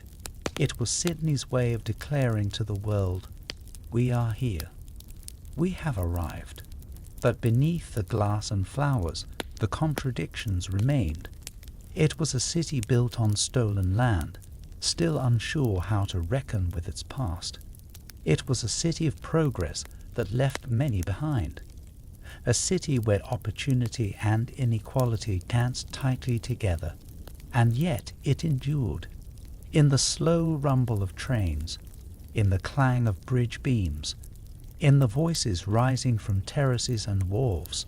Sydney, in these years, stopped being a question and became a place, not finished, not perfect, but real and full of forward motion. Sydney stood at the turn of the 20th century, with its face turned toward the sea and its back pressed against the sandstone ridges it had outgrown. It was a city in motion. Trains, trams, steamships, printing presses, and people moving in constant rhythm. The scars of its penal birth remained visible to those who looked closely, in the stone blocks of old Gauls, in the squat terraces of the rocks, in the surnames that traced back to convict manifests. But the city was no longer a memory of punishment. It was an argument for belonging. The last decades of the 19th century brought with them a restless energy. Sydney was no longer just a colony of New South Wales. It was the economic, political, and cultural centre of a territory imagining itself as a nation, and it was ready to take its place in the story of the world. But this period of transformation was not a single clear ascent. It was a tangle of contradictions. Sydney expanded its tramways while slums deepened. It built grand exhibition halls while Aboriginal people were pushed to the margins. It hosted debates on self-government, freedom and unity while clinging to imperial symbols and British identities. It was a city that dreamed big, but hesitated to let go of the world that had created it. By the early 1880s, Sydney had grown into a city of more than 220,000 people. Its skyline, low and muscular, was defined by spires, clock towers, and rows of terraced housing stretching across hills and valleys. Gaslight flickered on wet streets. Horse-drawn omnibuses jostled with carts and pedestrians. The harbour, ever the city's heart, pulsed with ferries and tall ships, loading and unloading at Circular Quay, Pyrmont and Miller's Point. It was a place of trade and toil, of black smoke and salt air. In 1882, the Sydney Ferries Limited Company was founded, consolidating many of the city's ferry routes. It was both a convenience and a necessity. The roads were choked, and the bridge across the harbour wouldn't come for another 50 years. The ferries became not just transit, but culture. Children took them to school. Lovers met on their decks. Labourers watched the sun rise and set from their benches. The same year saw the opening of the Art Gallery of New South Wales, housed in a sandstone structure, nestled into the domain. It was a declaration that Sydney could be more than trade and labour, that it could also be a place of thought, beauty, and contemplation. Art societies flourished. Musical performances became regular fixtures. Theatres put on not just Shakespeare but local works. The cultural life of the city began to throb in earnest. And yet, the question of identity loomed. What was Sydney? And by extension, what was New South Wales? A British outpost? An independent colony? Or something else entirely? The idea of federation, the unification of the Australian colonies into a single nation, had begun to circulate in the press and parliament. There were practical reasons: defence, trade, infrastructure. But there were also emotional ones. A generation had been born in the colonies. They knew the names of local rivers better than British counties. They saw themselves as Australians, even if that word was still new and awkward in the mouth. Sydney played a leading role in these debates. Politicians like Henry Parkes, often called the father of federation, made fiery speeches beneath the arches of the town hall, invoking destiny and unity. Newspapers ran columns arguing the pros and cons. Cartoons imagined a continent under one flag, but support was uneven. Some feared loss of local power. Others worried about the dominance of larger colonies like New South Wales and Victoria. And always there was the quiet fact that federation, like the nation it promised, was being built on unceded land. Aboriginal people were almost entirely excluded from these discussions. They could not vote. Their presence in official planning was non-existent. While white Australians debated tariffs and national rail gauges, the Indigenous peoples of the continent continued to face dispossession, surveillance and violence. In Sydney, some lived on the fringes, in missions like Loperaus, or in camps along the Cooks River and Botany Bay. They were seen as relics, obstacles, or curiosities, anything but citizens, and yet they endured. They worked, organized, remembered. Their voices were not silent. They were simply ignored. While the political sphere turned toward federation, the city itself kept changing. Electric street lighting was introduced in the late 1880s, slowly replacing gas. The first telephone exchange opened in 1881, connecting the homes and offices of the elite. The tram network, which began with horse-drawn carriages, was electrified by the 1890s, expanding into suburbs like Bondi, Glebe and Annandale. The city grew sideways. Suburbs multiplied. Real estate boomed. With growth came disparity.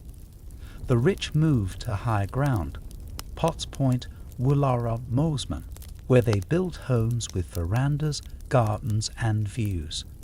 The working poor remained in crowded terraces and boarding houses, where rooms were sublet, floors shared, and children grew up fast. The Rocks, once a convict quarter, became a slum. Disease was common. Sewage still flowed into the harbour. Cholera, typhus, and tuberculosis stalked the streets. Doctors argued for sanitation reform. Philanthropists opened soup kitchens. Reformers, often women, documented the conditions with relentless compassion. Labour movements emerged. Workers organised. Trade unions became political forces. The 8-hour-day movement, demanding 8 hours of work, 8 hours of rest, and 8 hours for what we will, gained traction. Marches were held, banners raised, voices sang in solidarity. Sydney was not just a city of enterprise, it was becoming a city of resistance. Women, too, began to claim public space. They formed suffrage leagues, temperance societies, mothers' unions. They wrote for newspapers, gave lectures, and petitioned Parliament. Leaders like Louisa Lawson demanded the vote and the right to shape the society they helped build. Though full suffrage was still years away, the groundwork was being laid. In the midst of this social ferment came disaster. In 1882, a fire broke out in the Garden Palace, the Grand Exhibition Hall built just 3 years earlier. Flames consumed the building in hours. Priceless exhibits, government records, and irreplaceable artifacts were lost. The city watched in horror as the sky glowed orange. The Garden Palace had been a symbol of progress. Its destruction became a lesson in impermanence. The 1890s brought depression. Banks collapsed. Unemployment soared. Riots and strikes flared. The labour movement grew militant. In 1891, the Australian Labour Party was formed, the first political party in the world to represent workers. Its origins lay in Sydney's workshops, wharves, and meeting halls. Its language was plain, its ambitions vast. A fairer society, a voice for those who built the city with their hands. Despite economic hardship, the Federation movement pressed forward. Conventions were held. draft constitutions debated. Sydney's Centennial Park was chosen as the site where the Commonwealth of Australia would be proclaimed. The park, designed in part as a symbol of national pride, became a literal stage for the new nation. And so, on January 1, 1901, under a hot sun and a clear sky, thousands gathered. Flags waved. Bands played. Politicians in top hats gave speeches. The Duke of Cornwall, representing the British Crown, read the proclamation. Fireworks exploded over the harbour. Australia was declared a nation. Sydney was part of something new, the oldest city in the youngest country. But even on that day, many were left out. Aboriginal people, Chinese Australians, women, in most states, and the poor had no real seat at the table. The constitution that created the Commonwealth excluded them either directly or by omission. It was a birth that required forgetting of massacres, of labourers, of mothers, of truths too uncomfortable for ceremony. Yet, for all its faults, it was a moment of possibility. Sydney was no longer merely a colony.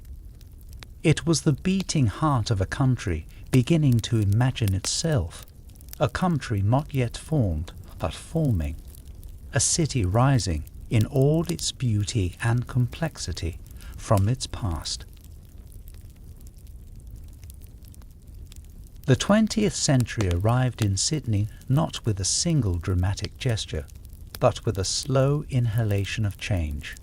After Federation in 1901, the city began to operate with a new sense of identity, uncertain, still tethered to Britain, but increasingly aware of itself as the heart of a young nation. The sandstone city that had once been a far-flung outpost of empire was now the capital of New South Wales, a thriving metropolis in a Commonwealth that was only just learning to walk on its own. And as with most beginnings, the path ahead was uneven. The years after Federation were marked by pride and caution. Australia had joined its colonies together, but it hadn't cut ties with Britain. The Union Jack still flew. The Queen's English still filled parliamentary halls. The British monarch remained sovereign. But beneath the rituals of loyalty, new rhythms were forming, accents shifting, institutions localizing, a national character beginning to emerge, skeptical of authority, practical, egalitarian in tone if not in practice. Sydney was where this transformation found its most visible expression. It was, by now, the largest city on the continent. Its population hovered above 500,000 by 1910 and would approach 1 million by the 1920s.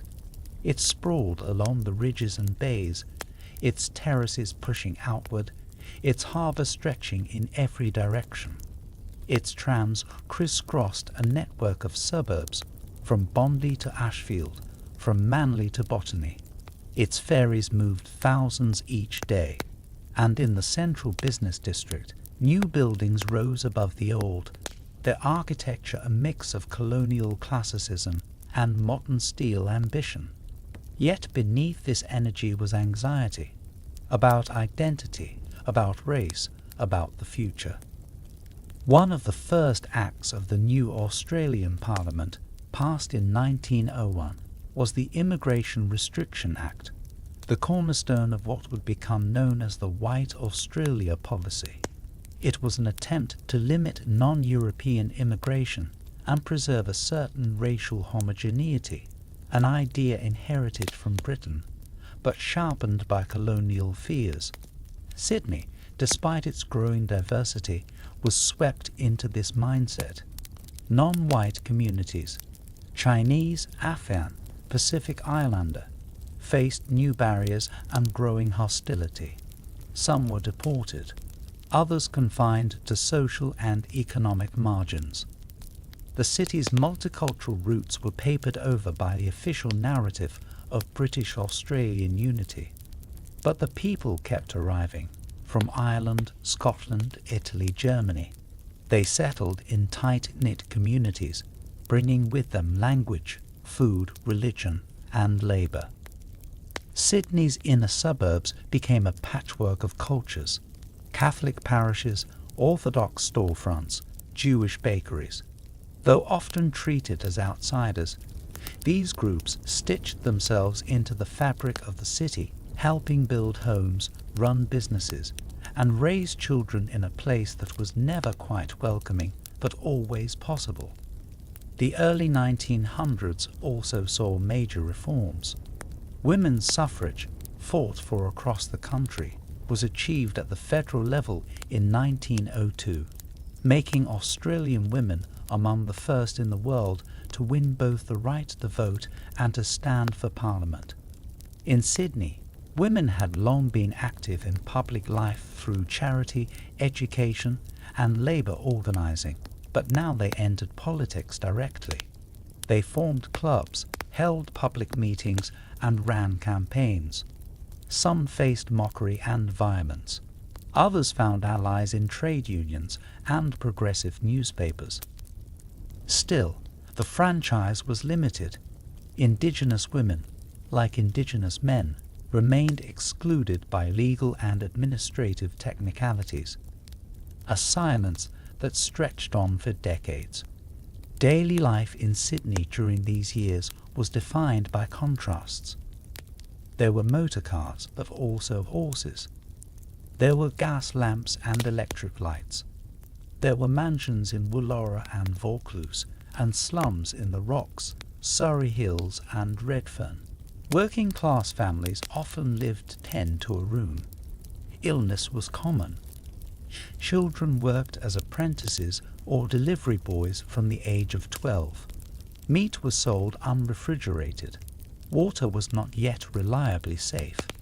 But the city pulsed with energy. There were sports matches in Moore Park, dances in town halls, and weekend crowds at Bondi Beach, where surf clubs had begun to formalize into institutions. Beach culture was becoming part of Sydney's identity: egalitarian, open, sunlit, and rebellious. Then came the Great War. When Britain declared war on Germany in August 1914, Australia followed within hours. Sydney, like the rest of the country, was swept into patriotic fervour. Enlistment offices were flooded. Young men, many still in school uniforms, signed up.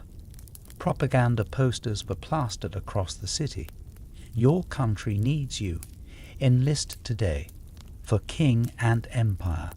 Public parades celebrated departing battalions. Families waved from Circular Quay as troopships left the harbour. At first, the war seemed distant, but as casualties mounted, from Gallipoli, from Pozieres, from Ypres and Passchendaele, the reality set in. Sydney's streets darkened. Telegrams arrived with the worst words imaginable. Churches filled with mourners. The city's women organised comfort packages, rolled bandages, ran hospitals, and held each other through grief. Over 60,000 Australians died in the war. Thousands more were maimed or traumatised. Many came home changed, their minds scarred by trench warfare, their bodies broken. The city tried to absorb them through pensions, jobs, and commemorative parades, but few could articulate the depth of what they had experienced. Some fell into silence, others into drink. Still others formed returned soldiers' leagues, seeking both support and meaning. The war also altered Sydney's politics. Labour gained ground, particularly among workers and veterans. The conscription referenda of 1916 and 1917, bitterly contested, divided the nation. Sydney voted no both times. The city's Irish Catholics, trade unionists, and pacifists clashed with empire loyalists. It was a civil war in miniature, waged in pubs, newspapers, and dinner tables. the wounds lingered long after the ballots were counted. When the war ended in 1918, it was followed immediately by the Spanish flu pandemic. Soldiers returning from Europe brought the virus with them. It spread rapidly. Schools closed. Public gatherings were banned. Sydney streets emptied. Hospitals overflowed. People wore gauze masks. Authorities argued over quarantines. Over 6,000 people in New South Wales died in a matter of months. The city, already exhausted by war, reeled under the weight of invisible contagion. But as the 1920s dawned, a different mood emerged, one of motion, release and reinvention. These were the roaring 20s, and in Sydney the roar was real. Trams clanged along every major street. Jazz music floated out of ballrooms and pubs. New theatres, like the State Theatre and Capitol Theatre, dazzled with lights and mirrored foyers. Cinemas became cathedrals of modernity. Dark rooms where thousands gathered to watch Charlie Chaplin, Clara Bow, and Australian newsreels. Women bobbed their hair and shortened their hemlines. Men wore wide ties and slicked back hair. Nightlife flourished, sometimes above ground, sometimes behind closed doors in speakeasies and dance clubs. Technology accelerated. Telephones became more common. Radios, though expensive, arrived in middle-class homes, connecting listeners to global events. Cars multiplied. The old lines of the city were redrawn by motorways and service stations. Suburbs like Chatswood, Strathfield, and Maroubra grew rapidly. The city's geography expanded to match its ambition. Economically, the decade brought boom, at least for some. Construction surged. Office buildings rose on Pitt Street and Elizabeth Street. The harbour remained the city's commercial heart, shipping out wool, wheat, meat, and minerals. But the economic prosperity was not evenly shared. Unemployment persisted among the working class. Wages lagged. Strikes were frequent. The Building Workers' Union demanded safety. Transport workers fought for hours. The docks became battlefields of labour versus capital. Social reform also took root. Birth control was discussed, cautiously. Marriage laws were reviewed. Public health campaigns spread messages about hygiene and nutrition. The temperance movement, long a force among middle-class women, gained ground. Some pubs closed early. Others stayed open in defiance. Aboriginal people, still denied citizenship, organised quietly. In 1924, the Australian Aboriginal Progressive Association, AAAPA, was formed in Sydney under Fred Maynard. It demanded land rights, an end to child removals, and equality under the law. Though largely ignored by authorities, it marked a turning point, the reassertion of Indigenous political agency in the city where dispossession had first begun. As the decade neared its end, Sydney prepared to open a new symbol of itself, a bridge. Construction had begun on the Sydney Harbour Bridge in 1923, but the project would not be completed until 1932. Still, its massive arch began to rise, slowly and audaciously, above the water. It became a metaphor in steel, of connection, of ambition, of modernity. Children watched it from schoolyards. Artists painted it. Politicians posed in front of it. Even in partial form, the bridge inspired awe. By 1929, the city stood on a precipice. It had emerged from war and pandemic into a period of growth, glamour, and transformation. Its streets were busier, its people more diverse, its skyline taller, its culture more confident. But beneath the surface, fractures remained. of class, of race, of memory. That year, the Great Depression began, and everything was about to change. In 1929, Sydney stood proud beneath cranes, girders, and rising dreams. The arch of the Sydney Harbour Bridge was inching across the sky. Trams rattled through a maze of suburban streets.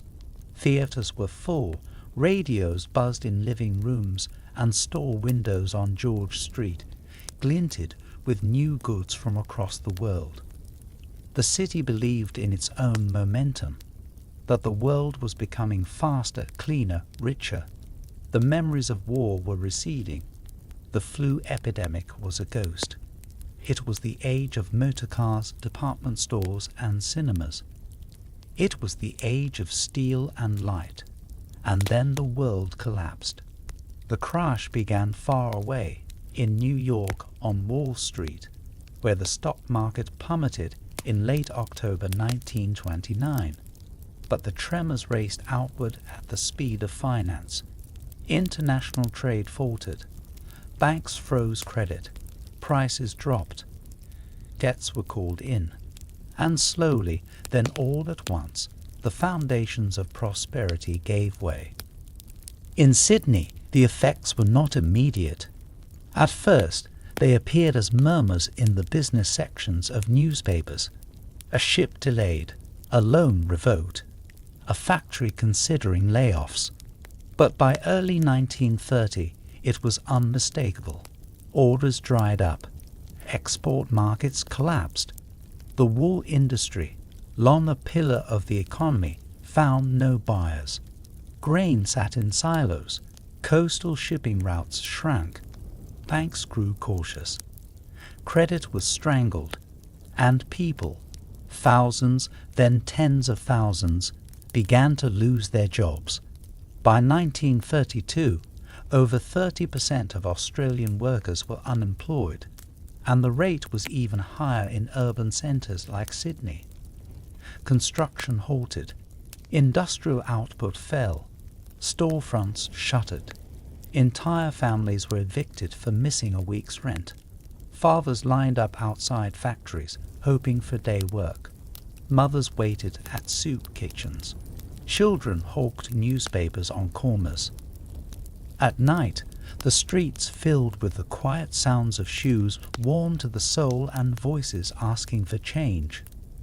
Shanty towns emerged on the city's margins, makeshift settlements built from tin, canvas, and scrap timber. The Domain, Moore Park, and the muddy banks of the Cooks River became home to the newly homeless. These camps, often called Happy Valleys in bitter irony, housed men and families in desperate conditions. There was little sanitation, less privacy, and no security. Fires burned in oil drums. Rain soaked everything. Still, for many, it was better than the crowded boarding houses where bedbugs and illness were rampant.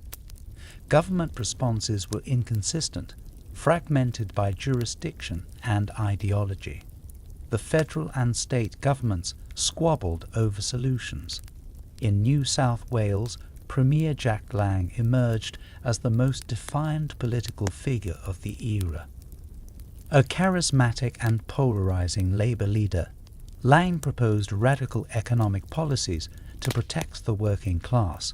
He advocated for defaulting on overseas debt repayments to keep funds within Australia. He increased public works spending, raised pensions, and fought banks at every turn. To many, he was a hero. To others, a dangerous demagogue. Lang's clashes with the federal government reached a climax in 1932, when the Governor of New South Wales, representing the British Crown, dismissed him from office. It was a constitutional crisis, a political earthquake. Supporters took to the streets. Opponents celebrated. Lang's sacking became a defining moment in the Depression's political history, a symbol of elite resistance to radical reform. Meanwhile, the people adapted as best they could. Bartering returned as a form of exchange. Bread for coal, eggs for repair work, a shave for a loaf of bread. Charity groups, especially the Salvation Army, expanded soup kitchens. Churches opened sleeping halls. Volunteers sewed clothes.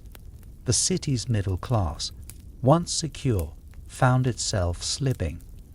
Teachers, clerks, and junior professionals were laid off. Former shopkeepers stood beside labourers in dole queues. Pride gave way to practicality. For those with work, the pressure increased. Wages were cut, hours extended. Strikes became more common, though often suppressed. The building trades were particularly affected. Construction on homes and commercial buildings dried up. The few major projects still underway, like the Sydney Harbour Bridge, became lifelines, symbols of employment and hope. The bridge itself became a focal point of Sydney's Depression-era story. Construction had begun in 1923, but much of the heavy work occurred in the early 1930s. Designed by engineer J.J.C.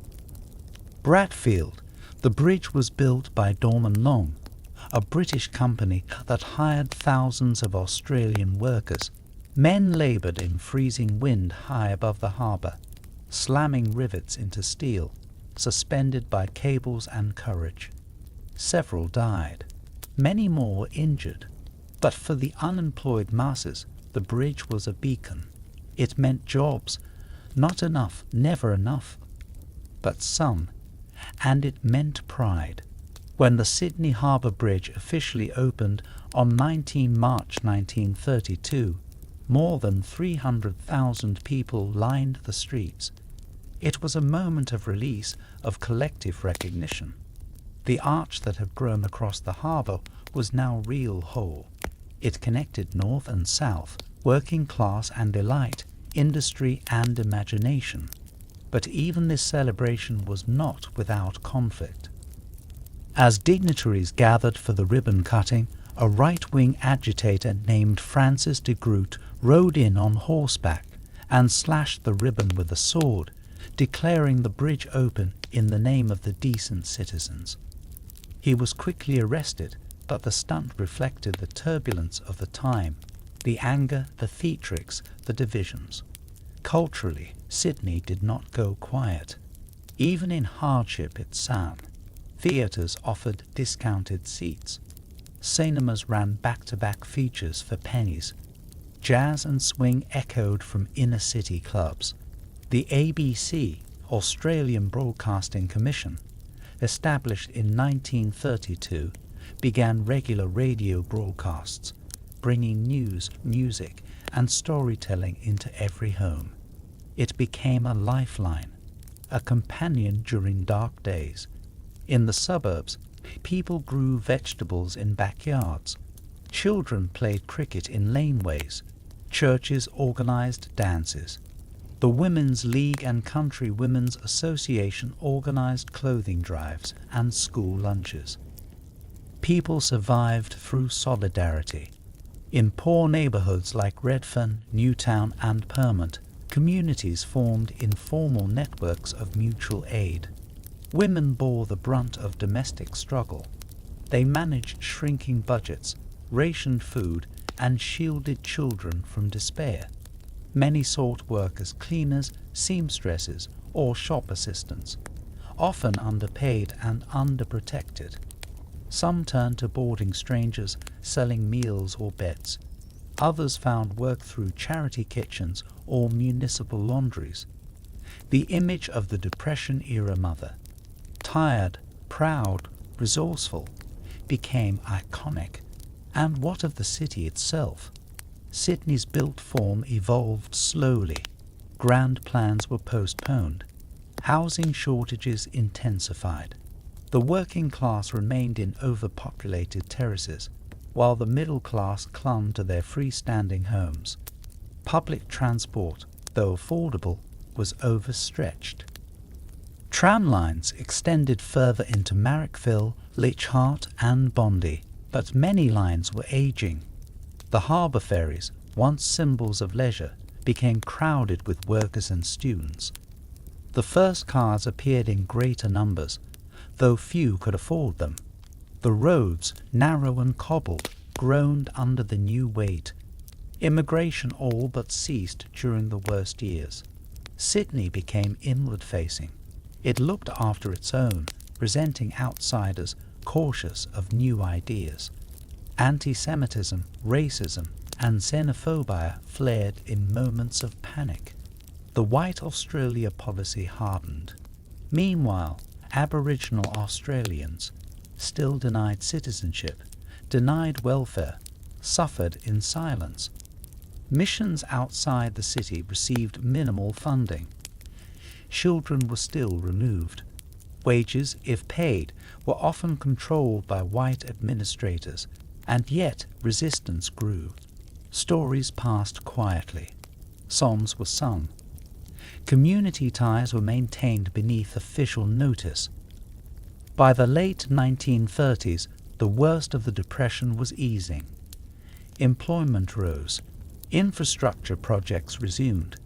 The economy shifted, preparing for what no one wanted to name aloud: another war. Global tensions were rising. Fascism had taken hold in Europe. Japan had begun its expansion in Asia. The radio crackled with foreign voices. The newspapers grew darker. And yet, in Sydney, life moved on. People still danced at Luna Park, which opened in 1935 with its enormous grinning face. Couples walked arm in arm along Coogie's promenade. Children rode the trams with their faces pressed to the window. The city had endured the worst, and though it carried the cost in its bones, it also carried defiance. It had learned something deeper than growth. It had learned how to stand still and survive, to hold fast, to look across the harbour and believe in tomorrow, even when tomorrow was uncertain, even when the world was once again on fire. In September 1939, as Europe collapsed into flames once more, the news arrived in Sydney not with sirens, but with static. Radios crackled in homes, offices, and workshops across the city as the BBC relayed that Britain had declared war on Nazi Germany. Within hours, Australia followed. It was a quiet declaration, measured, grim, and familiar. For Sydney, the words "We are at war" were not a call to arms so much as an echo. A generation that had lived through the Great War recognized the tone. The younger generation, born in the shadow of those losses, now faced their own storm. The city responded with a mixture of duty, dread, and determination. It had done this before, but everything would be different this time. At the outbreak of war, Sydney was a city of just over 1.3 million people, by far the largest in the country, its industrial heart and cultural capital. The scars of the Great Depression still lingered, but the economy had begun to recover. The Harbour Bridge, completed in 1932, now stood not just as infrastructure, but as identity. Beneath its arch, ships from every continent arrived and departed, and trams clattered endlessly along the central spine of George Street. Sydney was confident again, not entirely sure of its place in the world, but increasingly aware that the world, in one way or another, was coming. When war was declared, enlistment began almost immediately.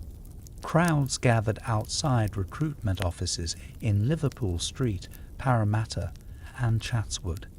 Young men, some just 17, others veterans of unemployment and hardship, lined up in khaki. The 2nd Australian Imperial Force was formed. Many enlisted with the hope of adventure.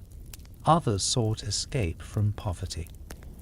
A few joined for the sheer pull of duty, the same deep loyalty to king and empire that had animated their fathers. But this war, unlike the last, was global in a different way. It was a war of ideologies, fascism, democracy, communism, and soon of industrial economies. Sydney, still emerging from economic paralysis, now found itself transformed into a factory city overnight. The war effort reorganized daily life. Factories that once made sewing machines or railway parts began producing ammunition, tanks, and radios. The Everleigh Railway workshops, once home to locomotive engineers, now turned out armoured vehicles. Garden Island, already a naval hub, became a critical repair and refit centre for Allied ships. Women entered the workforce in unprecedented numbers. In textile mills, in aircraft plants at Bankstown, in clerical roles and canteens, they kept the war machine moving. The image of the housewife gave way, however temporarily, to that of the factory worker, the signaller, the truck driver. Propaganda followed. Posters encouraged rationing, saving, secrecy. Loose lips sink ships, warned the tram stop ads. Is your journey really necessary? Asked the signs at Circular Quay. Children collected scrap metal. Housewives traded coupons. Blackout curtains became mandatory. Radios offered not just music, but constant updates from the front. Australians followed the fall of Paris, the Blitz in London, and the tide of battles in North Africa and the Pacific. The war was not distant. It was everywhere. For many, it remained a war of newsprint and telegrams, until it didn't. In 1941, Japan entered the war with a sudden ferocity. The bombing of Pearl Harbour in December, followed by swift Japanese advances through Southeast Asia, brought the conflict into the Pacific. Then came the fall of Singapore in early 1942, a blow so profound it shook the foundations of the British Empire in the region. For Sydney, it was a turning point. The illusion of distance was gone. Australia was vulnerable. Sydney, with its deep harbour, naval bases, shipyards, and population density, was a target. Panic gripped the city. Sandbags appeared outside banks and government offices. Trenches were dug in schoolyards. Air raid sirens were tested. Families practiced evacuation drills. Anti-aircraft batteries were installed across the city, in North Head, Centennial Park, and Randwick. Searchlights lit the skies at night. Gas masks were distributed.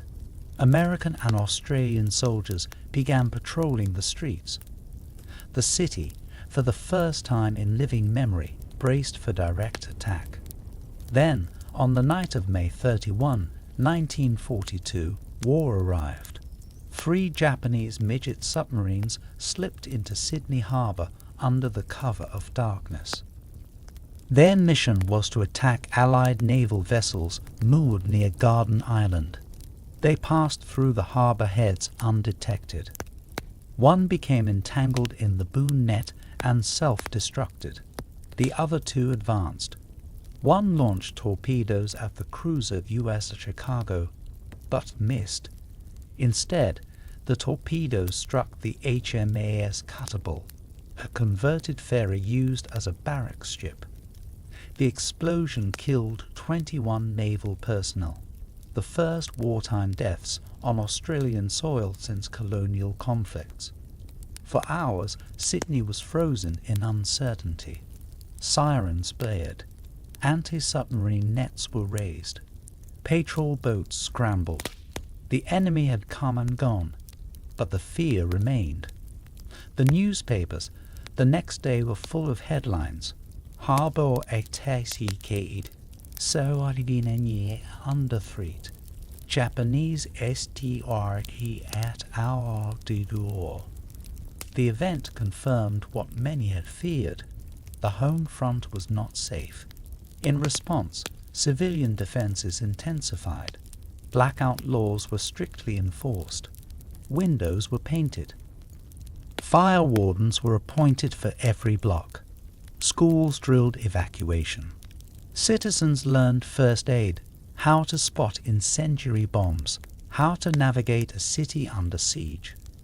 Volunteers joined the Volunteer Defense Corps, often nicknamed Dad's Army, made up of older men deemed unfit for overseas service.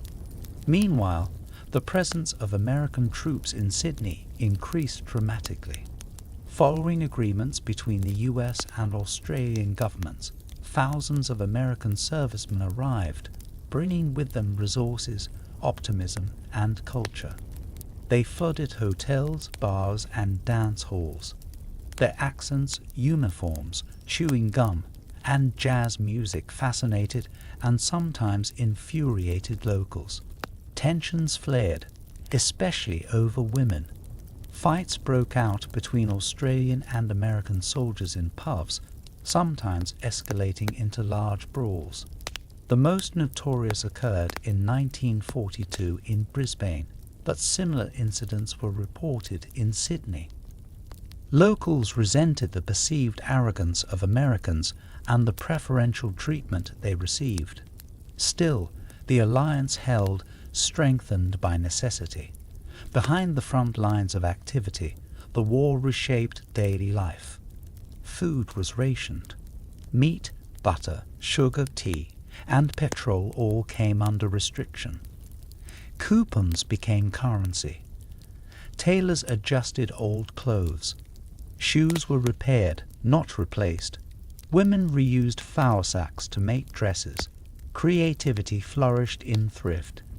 The government encouraged victory gardens, backyard plots to grow vegetables.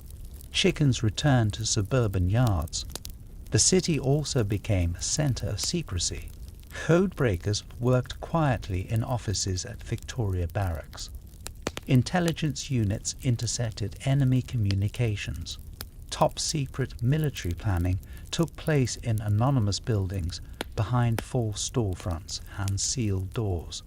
Civilians passed these buildings every day, unaware that they housed decisions shaping the Pacific War. Not all Sydney-siders fought with rifles. Many fought with labour, with endurance, with kindness. Nurses served in field hospitals and city wards alike. Teachers comforted children while parents worked shifts. Journalists wrote carefully, balancing truth with censorship. Postal workers sorted letters filled with love and fear. Clergy counselled widows and weary soldiers. These too were acts of resistance, small, daily defiance against despair. Indigenous Australians, long excluded from the nation's protections, enlisted in the thousands, despite policies meant to bar them.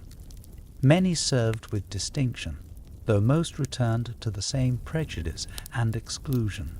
In Sydney, Aboriginal families continued to live in missions or marginal suburbs. Their wartime labour was accepted. Their humanity, still too often, was not. By 1944, the tide had turned. The Allies had begun to push Japan back across the Pacific. Bombings continued in Darwin and northern Australia, but Sydney was spared further direct attack. Its factories hummed with the machinery of final campaigns. Its docks loaded troop ships and supplies. Its newspapers tracked every advance. Hope returned slowly. On August 15, 1945, Japan surrendered. Sydney erupted. Tens of thousands flooded Martin Place, Hyde Park, and Circular Quay. Flags were waved. Strangers kissed. Church bells rang. The war was over. The noise was deafening. For one brief moment, the entire city exhaled. But the silence that followed was complex. More than 27,000 Australians had died in the war. Many more returned injured, physically and psychologically. The city welcomed them home with parades, medals, and headlines. but reintegration was hard. Men struggled to find work. Women were pushed out of wartime roles. Old housing stock was crumbling. The economy needed rebuilding, yet something had shifted. Sydney had faced war, not as a distant concept, but as a reality. It had endured fear, attack, and sacrifice. It had welcomed allies. It had absorbed pain. And it had emerged more confident, more urban, more ready for the decades ahead. It had lost its innocence and gained a kind of clarity. The world was not far away anymore. It was here, and Sydney, for better or worse, was part of it. When the guns fell silent in 1945 and the world emerged blinking from the shadow of war, Sydney stood at a profound crossroads. It was a city changed, not just scarred by conflict, but reshaped by it. Sydney had built ships, mended soldiers, raised flags, buried its dead. It had faced the enemy at its own harbour doorstep and come through. Now, in the dawning quiet of peace, the question turned forward. What kind of city would it become?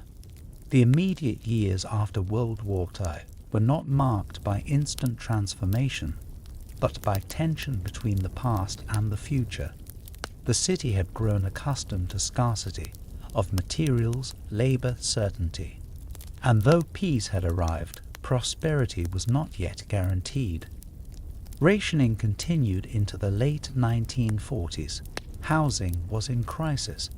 Infrastructure, overworked and underfunded during the war, strained under returning populations and surging demand.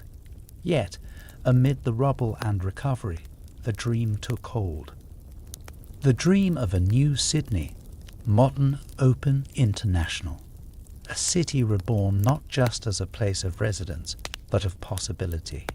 It began with homes. During the war, construction had ground nearly to a halt. Now, returning soldiers sought to marry, to raise families, to live in peace. But there were few places to go. The housing shortage was acute. Boarding houses overflowed. Extended families doubled up. Entire suburbs of Sydney, from Newtown to Parramatta, were marked by signs of overcrowding. Renters faced skyrocketing prices. Landlords tightened leases. The government responded with ambition. The New South Wales Housing Commission, already in existence, launched major public housing projects. Vast estates of red brick duplexes and fibro cottages appeared in Green Valley, Mount Druitt, Seven Hills, and Punchbowl. These weren't grand dwellings, but they were safe, affordable, and modern. A step away from the slums and tenements of the Depression. Streets were curved, lined with saplings and sidewalks. Every house had a lawn. For many families, these new suburbs represented not just shelter but pride. A home finally their own. The dream extended to industry. Sydney's economy, long dependent on primary exports and shipping, began to modernize. Factories reopened and expanded. Chullora, Mascot, and Homebush grew into major industrial zones. Workers built fridges, radios, cars, and clothing. A new consumer economy was born. Wages rose. Appliances became common. Refrigerators replaced ice boxes. Electric stoves replaced wood-burning ones. The modern Australian kitchen, bright, tiled, and optimistic, became a symbol of the future. Retail followed. Department stores like David Jones, Grace Bros, and Mark Foy's expanded their offerings. Window shopping became a pastime. In 1957, Roseland's shopping centre opened, one of the earliest signs of suburban mall culture that would soon define Australian cities. Families could drive in, shop, eat, and return home. all in one place. This convenience was revolutionary, but perhaps the most defining transformation came not from within, but from overseas. In 1945, Australia was still officially a white Australia, its immigration policies designed to exclude non-Europeans. But Prime Minister Ben Chifley, and especially Immigration Minister Arthur Calwell, believed in population as destiny. Populate or perish became the slogan. The logic was part economic, part military. A bigger Australia would be a safer Australia. So began one of the largest and most ambitious immigration programs in Australian history. At first, the focus was on displaced persons from war-torn Europe, people who had lost homes, families, entire countries. They arrived by the thousands: Poles, Latvians, Yugoslavs, Hungarians, Italians, Greeks. Then came the Dutch, the Germans, the Maltese. Later even British migrants, the so-called £10 POMs, were offered subsidised passage. Sydney became the gateway. Ships docked at Pyrmont and Woolloomooloo, bringing weary families carrying suitcases and hopes. Many were processed at migrant hostels, former army barracks hastily converted into accommodation centres. These hostels at Villawood, Cabramatta, East Hills were Spartan but necessary. Migrants were given beds, meals, orientation classes. Some stayed weeks, others months. From there, they fanned out into the city. The cultural transformation was immediate. Migrant families opened shops selling pasta, sauerkraut, souvlaki, pierogi, and unfamiliar cheeses. They brought languages, religions, music. Orthodox churches sprang up in Marrickville, Bankstown, and Lakemba. Italian espresso machines appeared in corner cafes. Jewish survivors from Eastern Europe rebuilt lives in Bondi and Randwick. The city, once monotone, began to shimmer with diversity. But it wasn't easy. Racism was common. English-only signs were posted in shops. Children were mocked in schoolyards for their lunches and accents. Employers discriminated. New Australians, as migrants were called, were expected to assimilate, to leave their old selves behind. Many did or tried, but others persisted, preserved, and eventually transformed the culture around them. Sydney's character, once defined by Britishness, began to change, not by design, but by sheer presence. As people arrived, the city had to stretch. Infrastructure became critical. Roads were widened. Sewerage extended to suburbs that had never had it. Schools were built at a frantic pace, many in portable buildings as populations outpaced planning. Hospitals expanded. So too did universities. The University of Sydney and University of New South Wales grew their campuses. A third, Macquarie University, was planned. Transport evolved. Trams still ran through much of the city, but cars were becoming king. Petrol was cheap. The suburban ideal was car-dependent. Parking lots multiplied. By 1958, the decision was made to close down most of Sydney's tram network, a move that would be debated for decades. Buses replaced trams. Roads dominated urban planning.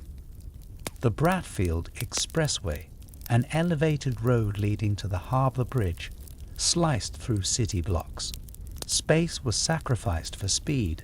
Culturally, Sydney began to look outward. Radio remained dominant, but television was coming. In 1956, the same year Melbourne hosted the Olympics, Sydney's first TV broadcasts began. Screens flickered in shop windows and wealthy homes. By 1959, televisions were a desired household item. News, sport, and entertainment reached people in real time. A new visual vocabulary emerged. Children sat cross-legged watching cartoons. Families watched the Queen's Christmas message together. The living room, once centered around a fireplace or piano, now faced a screen. The arts flourished too. The Sydney Symphony Orchestra, established formally in 1932, grew in prestige. Art galleries expanded their collections. The Archibald Prize, awarded to portrait painters, became a national obsession and often a scandal. Writers like Patrick White and Ruth Park chronicled the contradictions of a society in flux. Theatres in King's Cross and Newtown offered both classic works and provocative new plays. Jazz clubs hummed with energy. Recreation changed. Beaches, always central to Sydney life, became more accessible. Life-saving clubs expanded. Bondi and Coogee became cultural institutions. The post-war baby boom filled parks and playgrounds. Sunday was a sacred family day, church, then picnics, then barbecues. The Hills Hoist, a simple rotary clothesline, became a backyard icon. Religion remained a powerful force. The Catholic Church, bolstered by Irish and Southern European immigration, built schools, churches, and youth clubs. Protestant denominations held sway in civic life. Sunday laws still governed much of the economy, but quiet changes were coming. Church attendance, while high, had begun to slip. Secularism crept in at the edges, in schools, in politics, in the growing belief that identity was not defined by faith alone. For Aboriginal people, the post-war era remained a time of exclusion and control. They were still not counted in the census, still not full citizens, still subject to state protection boards that restricted movement, labour, and family life. In Sydney, some Aboriginal families lived in Laparaus or in camps near Blacktown. Others moved between rural missions and city jobs. Discrimination was systemic. Wages were stolen, children removed, dignity denied. And yet resistance grew. Activists organized. Petitions were circulated. Legal challenges mounted. The seeds of the civil rights movement, still a decade away from full visibility, were already planted. Sydney's Aboriginal community would soon play a central role in reshaping the nation's conscience.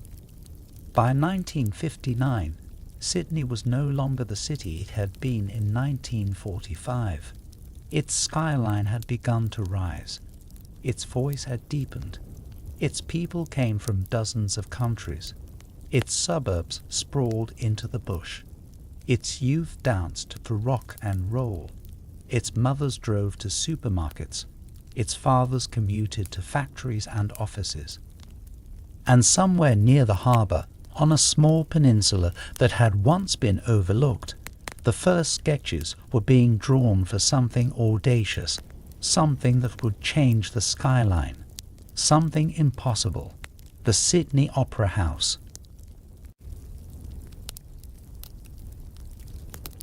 The 1960s began in Sydney with the sound of progress, jackhammers on concrete, radios humming with American rock and roll, the hiss of espresso machines in immigrant cafes, and the steady rhythmic clang of steel on scaffolding as the shell of the Sydney Opera House rose inch by inch over Benlong Point. It was a decade of confidence, contradictions, and creative energy. A city once forged in punishment, hardened by war, and awakened by migration was now becoming something altogether different, loud, expressive, self-aware, and changing faster than ever before. By 1960, Sydney was no longer merely Australia's first city. It was its largest, its most populous, and arguably its most restless. With a population over 2.3 million and expanding by hundreds of thousands each year, Sydney was a living engine, pulsing with migration, development, and cultural upheaval. The post-war boom had delivered full employment, growing suburbs, and new consumer freedoms. Families bought refrigerators and record players. Teenagers cruised along Parramatta Road in Holdens, and across the harbour, cranes soared as if trying to catch the future. This was the beginning of modern Sydney, and it was being built as much in mines as it was in bricks and steel. Suburbia exploded. The dream of the quarter-acre block, detached home, and backyard barbecue became the aspirational ideal. From Bankstown to Blacktown, from Miranda to Penrith, developers carved new suburbs into farmland. The spread was relentless. Motorways extended outward. Shopping centres replaced main streets. Television antennas became the new skyline. The city centre, meanwhile, underwent radical change. Entire blocks of Victorian buildings were demolished. Stone facades gave way to curtain walls and glass towers. George Street, once defined by horses and trams, was increasingly dominated by cars. Office workers flooded into high-rises each morning, briefcases in hand, ties loosened by afternoon. The 9-to-5 city had arrived. But perhaps the most profound transformation was demographic. Sydney had opened its doors after World War II to an unprecedented wave of immigration. By the 1960s, the first generation of post-war migrants from Italy, Greece, Malta, Lebanon, and Yugoslavia were settling into Sydney life with determination and pride. They bought corner stores, opened cafes, founded soccer clubs, and transformed entire neighbourhoods. Leach Hart became Italian. Marrickville spoke Greek. Lake Ember echoed with Arabic. These communities brought food, language, and new definitions of what it meant to be Australian. The suburbs, once monocultural, became zones of quiet revolution. Pizzerias opened alongside fish and chip shops. Orthodox churches rose beside Catholic ones. Multilingual signs began appearing in shop fronts. Sydney was becoming multicultural long before the term entered official policy. Still, it wasn't always harmonious. Racism was casual, frequent, and structural. Migrants were sometimes denied housing, mocked in schools, or locked out of jobs. Their names were mispronounced or anglicized. Yet they endured, often forming tight networks of support, pooling savings, and emphasizing education for their children. Their resilience, culture, and contribution would ultimately transform the city more than any zoning regulation ever could. Parallel to these changes, a cultural awakening was stirring. The introduction of television in 1956 had altered domestic life. By the 1960s, it was a central fixture in most homes. Children grew up with both British and American programming. News, comedy, and pop music arrived simultaneously. The Beatles landed in Sydney in 1964 and were met with shrieking crowds. A generation had found its sound. At the same time, Australian voices began to rise. Writers like Patrick White, Ruth Park, and Morris West explored distinctly Australian lives. Theatres like the Old Tote, which would become the Sydney Theatre Company, nurtured local talent. Painters experimented with modernism and Aboriginal themes. The Art Gallery of New South Wales hosted controversial exhibitions. Poetry was read in pubs. Students published radical magazines. Universities became hotbeds of debate. The University of Sydney, long a bastion of conservative education, became increasingly politicised. Students marched against Vietnam, against apartheid for civil rights. The decade's second half was especially turbulent, as a new generation questioned not only foreign policy, but the very nature of power and authority. No symbol captured Sydney's ambitions or controversies more than the Sydney Opera House. When Danish architect John Utzon won the design competition in 1957, his vision was seen as daring, even impossible. The structure he imagined was unlike anything ever attempted. A series of white, sail-like shells rising from the harbour like a poem in concrete. Construction began in 1959 and quickly became a saga of engineering challenges, political infighting, and spiralling costs. What was supposed to be a $7 million, 4-year project became a $100 million, 14-year odyssey. The 1960s were the most dramatic phase. Utzon's vision clashed with local politicians. His team battled materials, climate, and geometry. Costs ballooned. Public support wavered. In 1966, under intense pressure, Utzon resigned and left Australia, never to return and never to see the building completed.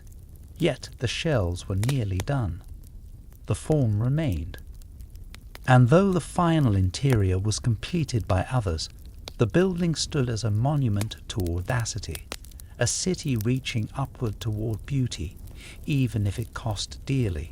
While the skyline changed, so did the streets. The tram network, once one of the largest in the world, was shut down completely by 1961. Buses took their place. Cars became dominant. Congestion increased. Smog settled in summer.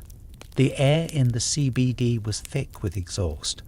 Planners envisioned freeways, overpasses, tunnels, carving paths through heritage neighborhoods in the name of efficiency. Communities fought back. Some were lost, others saved. It was a time of both ruthless development and grassroots resistance. The city's Aboriginal population, long marginalized, began to organize more visibly. Though many had been moved to missions or denied rights, Sydney became a centre of Aboriginal activism. In Redfern, Aboriginal families found housing, community, and political purpose. In 1965, the Freedom Ride, led by Aboriginal and non-Aboriginal students, challenged racism in country towns and highlighted injustice across the state. It was a Sydney-based movement that shook the nation. By the decade's end, the 1967 referendum had passed overwhelmingly, finally including Aboriginal Australians in the national census and allowing the federal government to legislate on their behalf. It was a symbolic victory, but a vital one, and many of its most passionate campaigners came from Sydney's inner suburbs. Women, too, were rising. Feminists began to challenge the constraints of post-war domesticity. The contraceptive pill was approved in Australia in 1961 and became increasingly accessible through the decade. Magazines debated gender roles. Universities hosted consciousness-raising groups. Women's liberation began as a whisper and ended the decade as a shout. Though equality remained elusive, the conversation had begun, and it would never stop. The 1960s also saw the emergence of youth culture as a political and commercial force. Teenagers became consumers of music, fashion, ideas. King's Cross transformed from bohemian quarter to neon playground. Beatnik cafes gave way to discos and rock clubs. Surf culture exploded. Bondi and Cronulla filled with golden youth, chasing waves and freedom. The beach became more than a place, it became a mood, a lifestyle, a subculture. And through it all, Sydney pulsed with contradiction. It was still deeply unequal, between rich and poor, centre and suburb, Anglo and migrant, settler and indigenous. But it was also alive, electric and searching. By 1969, the decade closed with the crackle of a broadcast from the moon. Neil Armstrong took his famous steps, and Sydney, like millions across the globe, watched in awe. The city paused, then returned to itself, noisy, crowded, brash, complicated. A city no longer looking back, but forward, always forward. The 1970s arrived in Sydney not with parade, but with a question: who are we becoming? The city that had boomed in the post-war decades now found itself in a moment of reflection and rebellion. The rapid suburban sprawl, the car-choked roads, and the sleek modernist towers had given Sydney a new shape, but its identity remained contested. Beneath the fluorescent lights of new shopping malls and the blinking televisions in lounge rooms, a cultural shift was brewing. The global tremors of feminism, anti-war protests, civil rights and environmentalism did not pass Sydney by. They found a foothold on its beaches, in its pubs, in its protest marches, and within its poetry. The decade began with conflict, not external, but urban and personal. Developers had begun to treat large swaths of central Sydney like a blank slate. Buildings with history, texture, and memory were bulldozed for glass box offices and car parks. In Woolloomooloo, the Rocks and Glebe, whole neighbourhoods were marked for demolition. The plan: modern housing towers and freeway interchanges. But Sydney's residents, often dismissed in planning meetings, refused to disappear quietly. In 1973, a coalition of residents, unionists, students, and architects launched a protest movement that would shape the city forever. The Green Bands, led by the New South Wales Builders Labourers Federation, BLF, and its radical leader Jack Mundley, halted construction on dozens of controversial developments. The BLF refused to work on projects that displaced communities, destroyed heritage, or ignored public interest. These bounds weren't just about concrete, they were about culture, voice, and rights. Through the Green Bands, Sydney's working class aligned with environmentalists and residents in an alliance almost unheard of in urban history. They saved Kelly's Bush in Hunters Hill, halted freeway expansions through Glebe, and preserved the character of the Rocks. In doing so, they redefined what a city was, not a canvas for profit, but a shared space of memory, struggle, and living community. Amid this urban upheaval, the cultural life of Sydney blossomed. In October 1973, the Sydney Opera House finally opened. The building, long a lightning rod for criticism and political division, now stood complete, its white sails catching light on every angle of the harbour. Queen Elizabeth II attended the opening. Dignitaries spoke of national identity, of architectural genius, of a new era. And while John Utson was conspicuously absent, exiled years earlier from his own creation, the building stood as a symbol of what Sydney could be: daring, poetic, modern. More than a venue, the Opera House became a magnet.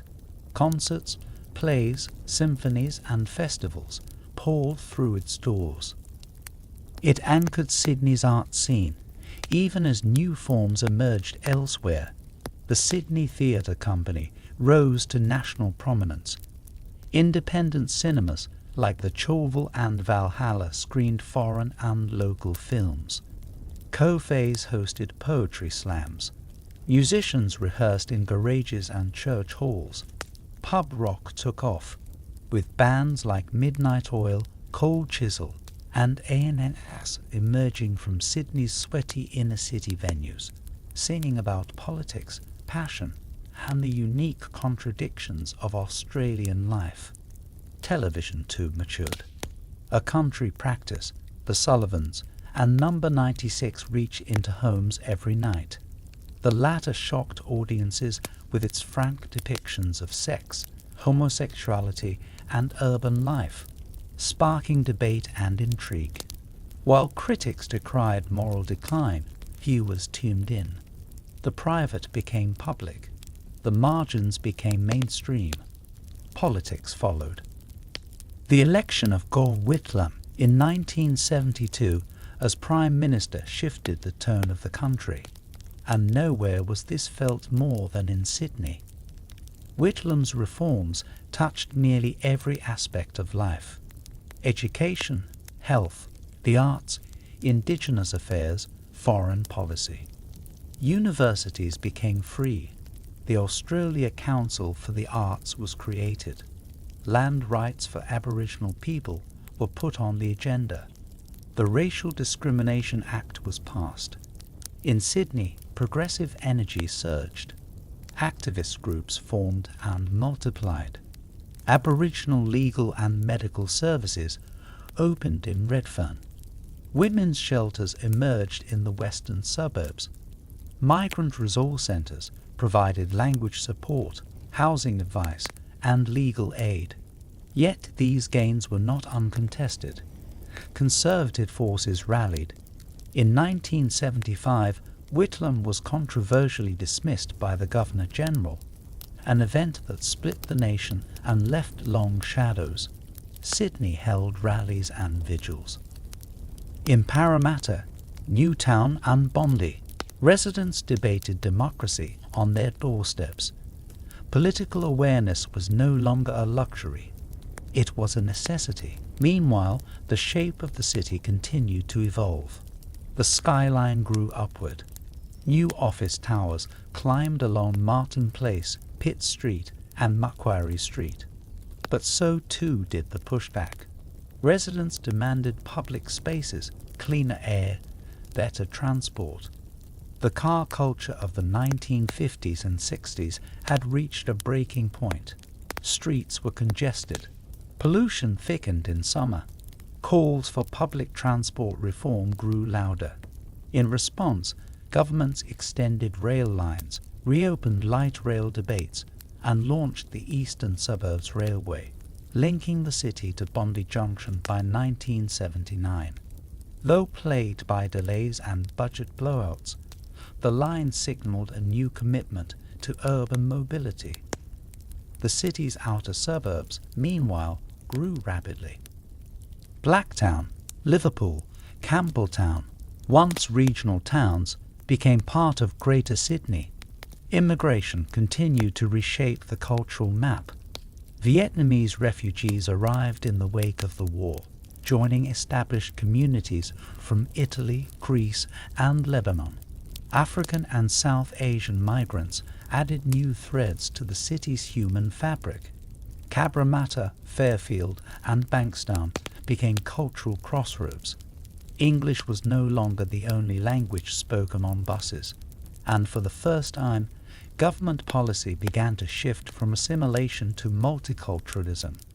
Yet multicultural harmony was not automatic. Tensions flared over housing, schools, religion, and identity. Media outlets sometimes stoked fear, but within communities, bridges were built through festivals, sports, and daily life. The Ethnic Communities Council of NSDO was formed in 1975 to advocate for migrant rights. Bilingual education took root. Ethnic radio gained popularity. Sydney was not a melting pot, it was a mosaic.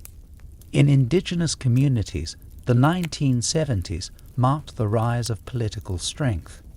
In Redfern, the Aboriginal Housing Company, Black Theatre, and Koori Radio laid cultural foundations. The Tent Embassy in Canberra inspired similar actions.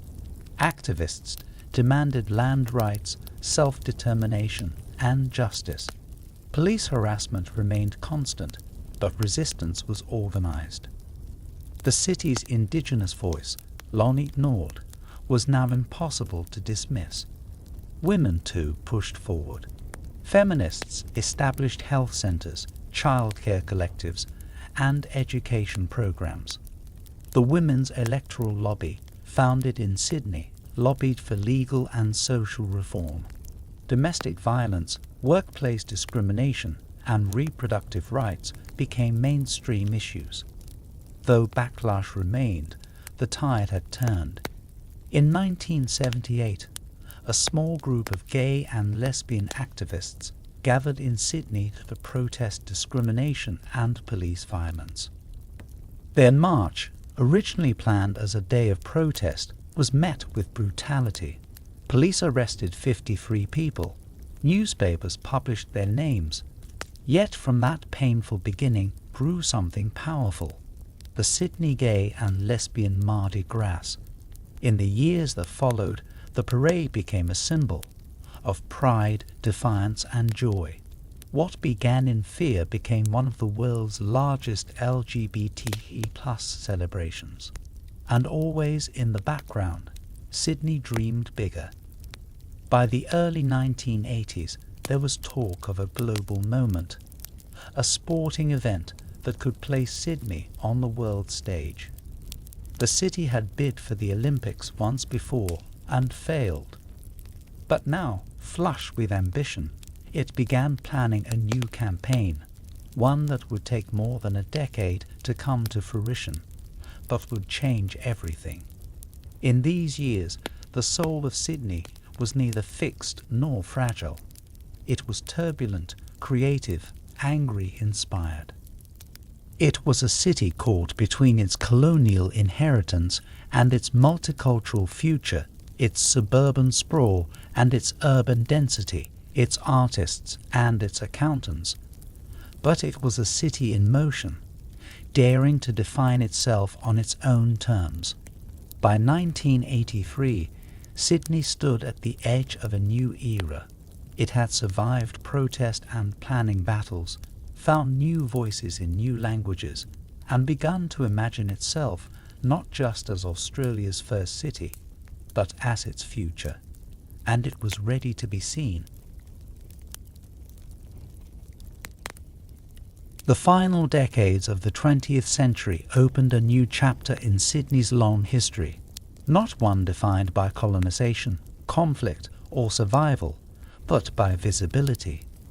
By 1984, Sydney had emerged as a sprawling, multicultural, complex metropolis, a city confident in its rhythm, but still searching for a unifying story. It was no longer just the largest city in Australia. It was its economic engine, cultural beacon, and international front door. And yet, for all its growing importance, Sydney remained unsure of how it was seen from the outside. In boardrooms, council chambers, and editorial offices, a question began to take shape. What if the world was watching? The answer was the Olympics. But the Olympics, especially the 2000 Games, which would ultimately define this era, were not merely an athletic event. They were a symbol, a vehicle, a catalyst.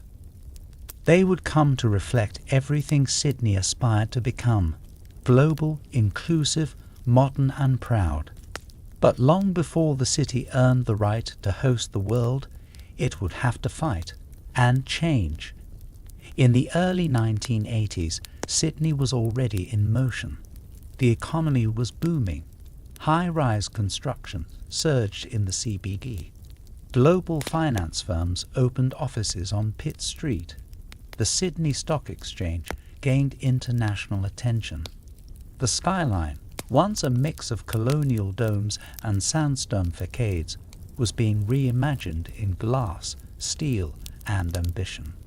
Suburbs continued to sprawl westward, but the old idea of the suburbs had changed. Western Sydney, long stereotyped as working class and disconnected, became home to thriving migrant communities, industrial hubs, and new cultural institutions. Areas like Cabramatta, Liverpool, and Mount Druitt became centers of food, music, and political voice. Vietnamese, Cambodian, Lebanese, Iraqi, Filipino, and Sudanese communities grew rapidly. Their presence reshaped Sydney, not as a melting pot, but as a layered, multicultural organism. By 1988, the city had grown to over 3.2 million people. That year, Australia marked its bicentenary, 200 years since the first fleet arrived in Sydney Cove. The national government funded massive celebrations. In Sydney, tall ships sailed into the harbour in reenactments. Fireworks lit the sky. The newly opened Darling Harbour complex hosted international visitors. But for many, especially Aboriginal Australians, 1988 was not a celebration. It was a wound. The Invasion Day protests, which brought thousands of Indigenous people and allies into Sydney's streets, were among the largest Aboriginal protests in Australian history. Marches demanded land rights, sovereignty, and recognition. They carried signs that read, "White Australia has a black history and don't celebrate 200 years of oppression." The contrast between the government's narrative and the protesters' truth exposed a national fracture. Sydney was not immune from the reckoning. The city, the very site of colonisation, became the stage for debate, resistance, and reflection.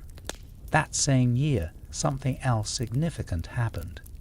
Sydney officially announced its intention to bid for the 2000 Summer Olympics. The idea was both audacious and logical. Melbourne had hosted the Games in 1956. Brisbane had staged the Commonwealth Games in 1982. Sydney, with its natural beauty, infrastructure, and international profile, had the makings of a host city, but it lacked a unifying identity. The Olympics would provide that narrative. It would give Sydney a deadline, a dream, and a justification for transformation. The bid process was intense. Competing against cities like Beijing, Berlin, Istanbul, and Manchester, Sydney needed more than beaches and bridges. It needed vision and politics. Bid committees worked tirelessly to sell the city to the International Olympic Committee, IOC. Delegations flew across the globe. Marketing campaigns depicted Sydney as vibrant, safe, diverse, and ready. Critics pointed out flaws: urban sprawl, inadequate public transport, social inequality. Supporters emphasized potential: the harbour, the opera house, the multicultural neighbourhoods, the innovation. In 1993, the announcement came: Sydney had won. The 2000 Olympic Games were coming. Celebrations erupted across the city. The harbour was lit in gold. Flags waved from balconies. Sports stars and politicians embraced. But beneath the cheers lay work, immense, complex, and expensive work. The Olympic project required more than stadiums. It demanded a remaking of Sydney's body and face. First came infrastructure. Roads had to be widened, rail lines upgraded. An Olympic Park had to be designed and constructed, and Homebush Bay, once a polluted industrial wasteland in the city's west, was chosen as the site. What followed was a feat of urban planning. Engineers decontaminated soil, reimagined waterways, and built a sustainable complex with stadiums, arenas, parks, and housing. At the same time, the Games became a social challenge. How would the city represent itself? How would it tell a story that acknowledged both its colonial past and its multicultural present? The answers were uneven. On one hand, organizers promised inclusion. Indigenous groups were consulted for ceremonial roles. Community leaders were invited into planning processes. Multilingual volunteers were recruited. On the other hand, many criticized the Olympics as a spectacle that displaced the poor, sanitized the city, and prioritized image over substance. Public housing in inner Sydney, notably Waterloo and Redfern, faced neglect and gentrification. As tourists were welcomed, locals felt pushed out. Meanwhile, Sydney kept growing. Immigration continued at pace. In 1996, the ABS census reported that over 1/3 of Sydney residents were born overseas. Languages like Mandarin, Arabic, Cantonese, and Vietnamese were spoken in homes from Hurstville to Auburn. Religion diversified. Temples and mosques joined churches and synagogues. Food courts became global markets. Technology, too, changed the city. The rise of the internet, mobile phones, and digital communication began to reshape business, education, and culture. Cafes introduced Wi-Fi. TAFE and university campuses modernized. Sydney, long a financial capital, now began to brand itself as a knowledge city, a hub of biotech, media, and creativity. Politically, these were years of change and contention. Indigenous rights gained visibility, culminating in the landmark Mabo decision in 1992, which overturned terra nullius and recognized native title in law. Sydney hosted reconciliation marches. The Redfern Statement articulated demands for justice. Still, disadvantage and racism remained pervasive.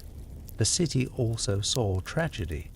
The 1990s included public disasters, from the Thredbo landslide to bushfires in the western suburbs, and private crises like the continued rise in housing costs. Sydney's affordability declined. Rents rose. First home buyers struggled. Homelessness became visible in parks and train stations. Yet property values soared, driven by speculation and development. Culture, meanwhile, exploded. The Sydney Festival grew. Independent theatre thrived. Local bands filled clubs in Newtown, Surrey Hills, and King's Cross. Filmmakers emerged with bold visions. Jane Campion, Baz Luhrmann, George Miller. Australian stories filled the screen, many set in Sydney's streets. The world began to take notice. By the late 1990s, the city was alive with anticipation. Stadiums were nearing completion. Test events were underway. The transport network had been expanded and partially modernized. Olympic volunteers were being trained. Souvenirs appeared in every gift shop, and everywhere, on flags, on screens, in speeches, a new phrase appeared: the best games ever. But it wasn't just about the games. It was about Sydney stepping into itself, owning its contradictions, beauty and sprawl, privilege and precarity, history and reinvention, and presenting them not as flaws, but as fabric. As the clock ticked toward the year 2000, Sydney stood transformed. It was not a finished city, but it was ready to be seen. The year 2000 began in Sydney with light. It was not just the light of a new day or a new year, but the light of cameras, of fireworks, of global attention. As clocks struck midnight on January 1, the Sydney Harbour Bridge erupted in a cascade of fireworks in one of the most widely broadcast moments in television history. Over 1 billion people watched as the word eternity lit up across the arch, a tribute to Arthur Stace, the reformed alcoholic turned street preacher who had chalked that word on Sydney's footpaths for decades. The moment was beautiful, local, mythic, and aspirational. It was Sydney as it wanted to be seen, hopeful, luminous, unforgettable. But the light was not just symbolic. It was also strategic. Sydney had been preparing for this global moment since 1993, when it was announced as the host city for the Games of the XXVI Olympiad. The journey to that point had been long and calculated, a campaign fought on the international stage with diplomacy, branding, architectural renderings, and promises of a Games that would be green, inclusive, and flawlessly executed. Now, as the world watched, Sydney's challenge was to deliver. For Sydney, the Olympics were never just about sport. They were about legacy. They were about finally shrugging off the lingering perceptions of Australia as peripheral, far away, small, quaint, and taking its place as a modern, multicultural, globally engaged city. They were about proving that Sydney could host, perform, manage, and inspire on a level previously reserved for cities like Tokyo, Paris, or Los Angeles. The site chosen for the Olympic complex was Homebush Bay, a heavily contaminated industrial zone in western Sydney. Transforming it into Sydney Olympic Park would be an engineering and environmental challenge of unprecedented scale in Australian urban planning. Over several years, hundreds of hectares were remediated, toxic soils were treated, wetlands were restored, stadiums were constructed with sustainability in mind, using solar panels, recycled materials, and water-efficient systems. The entire Olympic precinct was designed to be walkable, green, and functional not just during the Games, but for decades afterward. While planners laboured over infrastructure, the city itself underwent a subtle metamorphosis. Transport systems were expanded, though imperfectly. New train lines and bus corridors were added. Roads were widened, intersections upgraded, and parking restricted to accommodate the anticipated crowds. Signage was replaced across the metropolitan area. Hotels were refurbished. Sydney's international airport was upgraded. Civic pride swelled. For years, the Games were not simply something to anticipate. They were woven into the everyday. From primary school assemblies to city council briefings, Sydney residents were reminded again and again. This was their moment. By mid-2000, Olympic branding was omnipresent. Logos appeared on lampposts, billboards, ticket machines, and coffee cups. Corporate sponsorships flowed in. Qantas, Telstra, Westpac, and countless multinationals vied for visibility. For some, the saturation felt excessive, a kind of corporate takeover dressed as civic celebration. But for many others, it was thrilling. Sydney had never looked more polished. The inner city was cleaner, brighter, shinier. Even the famously chaotic King's Cross was put under tighter regulation. Street vendors were licensed. Public art was commissioned. Entire urban spaces were redeveloped or repurposed with tourists in mind. In the final weeks before the opening ceremony, Sydney was buzzing. Tens of thousands of athletes, coaches, delegates, and journalists arrived. Hotels were filled. Language drifted through the air in every direction. French, Spanish, Mandarin, Arabic, Japanese. It was a city that suddenly, visibly, audibly belonged to the world. Then came the night of September 15. The opening ceremony was an orchestrated spectacle of global theatre, modern technology, and ancient storytelling. It began with fire, literal and symbolic, as the stadium filled with red ochre light and a performance from over 1,000 Indigenous dancers and musicians. It was the largest Indigenous cultural performance ever staged. For perhaps the first time in Olympic history, the story of a nation began not with colonization, but with First Peoples. The choreography evoked Dreamtime, land, spirit, and survival. it was not just an artistic gesture. It was a statement. We have been here. We are still here. What followed was a vibrant, complex showcase of Australian identity.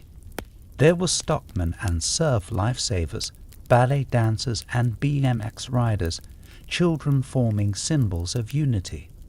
Giant puppets strode across the field. A 120-piece orchestra played original compositions. Giant whales floated through the stadium like dream creatures. And above it all, tens of thousands cheered as the athlete chosen to light the cauldron emerged, Kathy Freeman. Freeman was already a champion, already a symbol, already a national icon. She was also a proud Aboriginal woman, and her role in lighting the Olympic flame carried a profound symbolic weight. As she stood in the center of the stadium, holding the torch, water cascaded around her in a ring. The cauldron rose from the ground in a luminous, golden lift. The flame ignited. The crowd exploded in applause. It was a moment so carefully choreographed and yet so emotionally raw that it became instantly mythic. From that point, the games unfolded like clockwork. Over 17 days, Sydney hosted 10,651 athletes from 199 countries, competing in 300 events. Every venue functioned smoothly. Every crowd was passionate and polite. The weather held. Security remained tight but unobtrusive. Volunteers in blue and green uniforms became the face of the games, directing tourists, calming nerves, and offering a kind of open-hearted warmth that defined Sydney's global image. The competitions themselves brought moments of drama and joy that resonated far beyond sport. Local and international athletes etched their names into Olympic lore.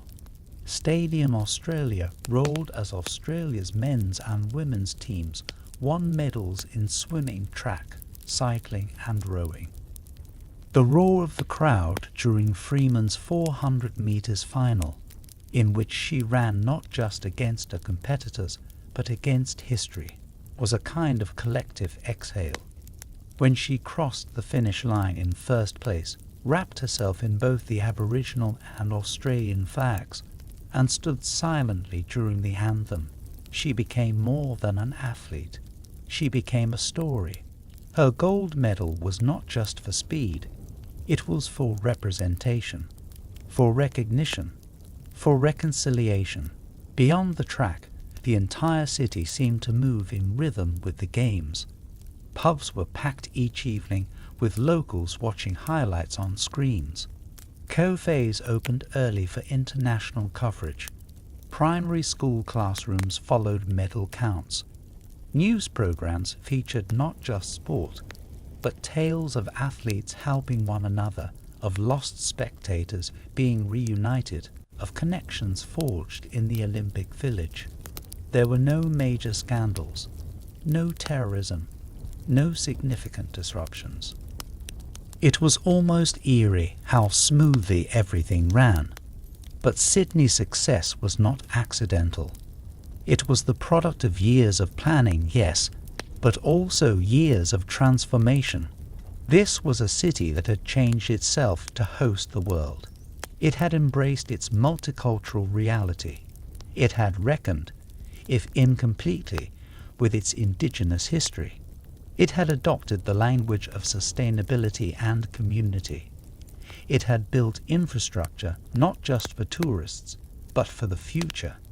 And when the world watched, it saw not the city's faults, but its energy, grace, and ambition. When the Games ended on October 1, with a closing ceremony that turned the stadium into a technicolor concert of joy, the city felt both proud and slightly stunned. The world's attention turned elsewhere. Journalists flew out, athletes departed, delegations packed their bags, and the city began its return to normal, or what now passed for it. but things had changed. For weeks, the city had seen itself through the eyes of others, and it had liked what it saw.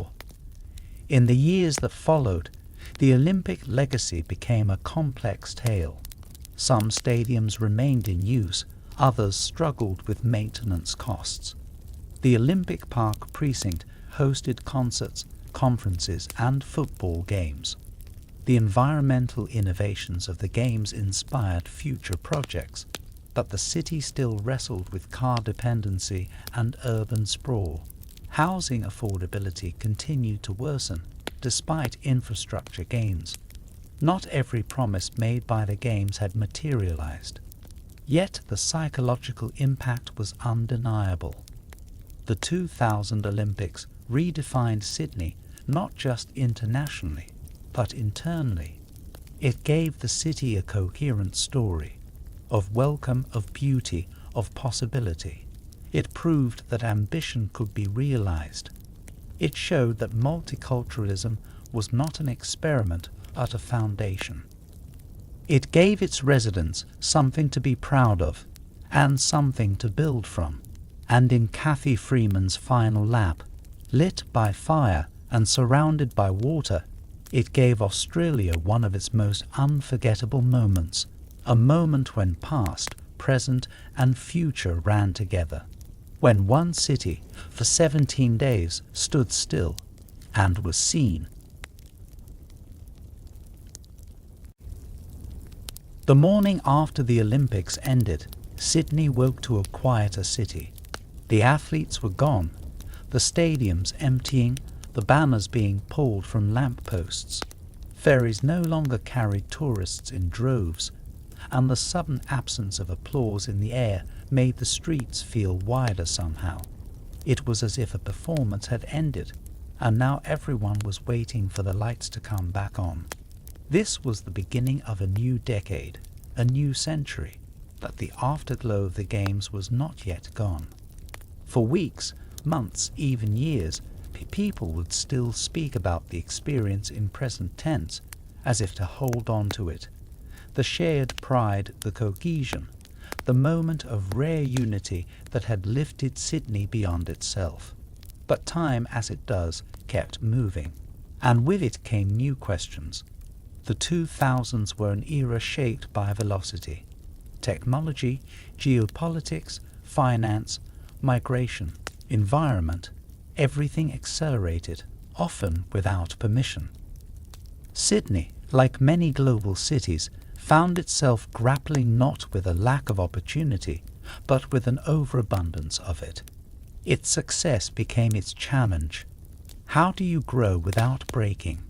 How do you welcome the world and still protect the soul of a place? The first jolt came on September 11, 2001.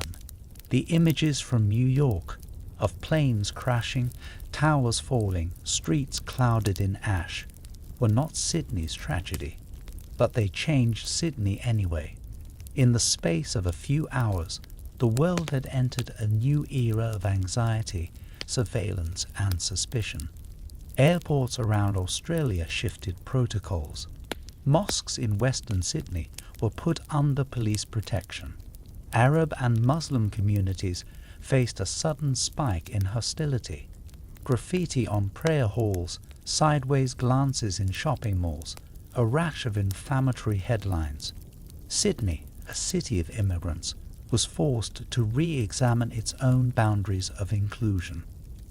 The suburbs of Lakemba, Punchbowl and Bankstown, home to many Lebanese Australian families, became the focus of national conversation. Some of it was thoughtful, much of it was not. Talk radio and tabloid media stoked division. Politicians issued statements heavy with euphemism. In this new climate, multiculturalism began to fracture under pressure from fear. The Tampa affair, the children overboard scandal, and the launch of offshore detention centres marked a darker turn in Australia's treatment of asylum seekers. Though these were federal policies, the impact was felt in Sydney's communities. Protests erupted in Hyde Park Town Hall, and on university campuses. Refugee rights groups formed. School teachers adjusted lesson plans to counter misinformation. The idea of Australia as a sanctuary, long shaky, was now openly contested. Yet even in tension, the city continued to grow. The population surged.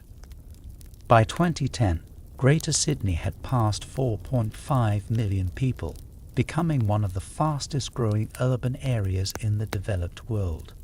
New migrants continued to arrive from across Asia, the Middle East, and Africa. Temporary workers, international students, and dual citizens flooded the universities and tech sectors. Suburbs that once seemed distant, Rouse Hill, Oran Park, Showfields, became home to families seeking space, affordability, and opportunity. The city sprawled west and north and southwest. Master-planned estates rose from former farmland, complete with cul-de-sacs, shopping precincts, and rows of double garages. But with this expansion came cost, literal and metaphorical. Housing prices began to climb at unprecedented rates. Between 2001 and 2010, the median house price in Sydney doubled. Renting became more expensive. First-time buyers were priced out of the inner city. Homelessness rose not just on park benches, but among the hidden homeless. Families sleeping in cars, women in shelters, young people couch surfing. The Australian dream of home ownership, once the assumed reward for hard work, now seemed elusive. Transport strained under the weight of growth. Roads clogged earlier each morning. Trains ran late and over capacity. Buses crawled through peak hour traffic. The promise of a comprehensive metro rail system, floated repeatedly by state governments, stalled in bureaucracy and budget concerns. Public frustration simmered. Political leaders came and went with alarming frequency. Confidence in infrastructure planning declined. And yet, the city pulsed with vitality. The tech sector boomed. Startups emerged in Surrey Hills, Ultimo and Redfern, converting warehouses into co-working spaces. The University of Sydney, UNSW, and UTS attracted global talent. Sydney's economic base, once built on shipping and finance, diversified into innovation, education, and creative industries. The skyline changed again. Tower cranes became a permanent part of the view from every hill. Glass-fronted residential buildings rose along Barangaroo, Green Square, and Robes. Developers promised lifestyle and luxury. Urban designers spoke of density and activation. But beneath the buzzwords, an older Sydney worried. Who was the city for now?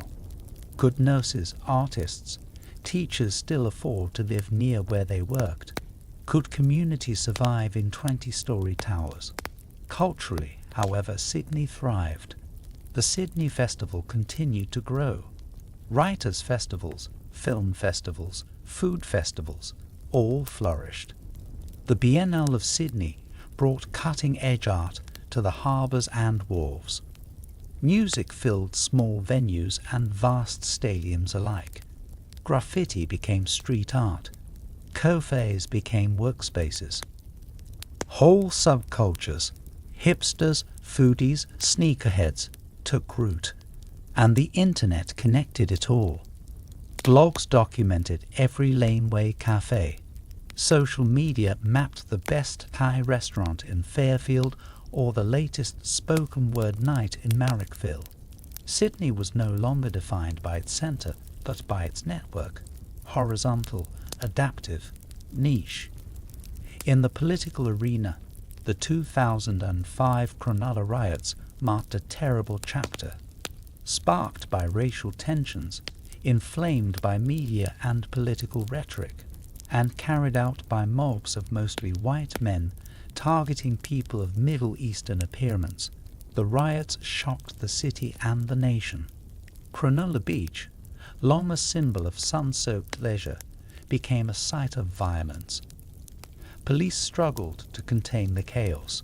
For days, fear gripped the city. And yet, in the aftermath, there was also reckoning.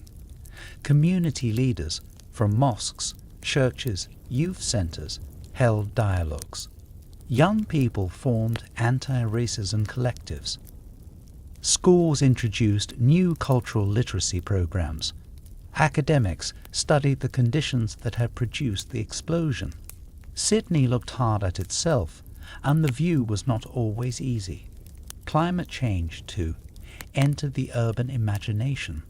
Water restrictions were imposed during the Millennium Drought. Desalination plants were debated and built.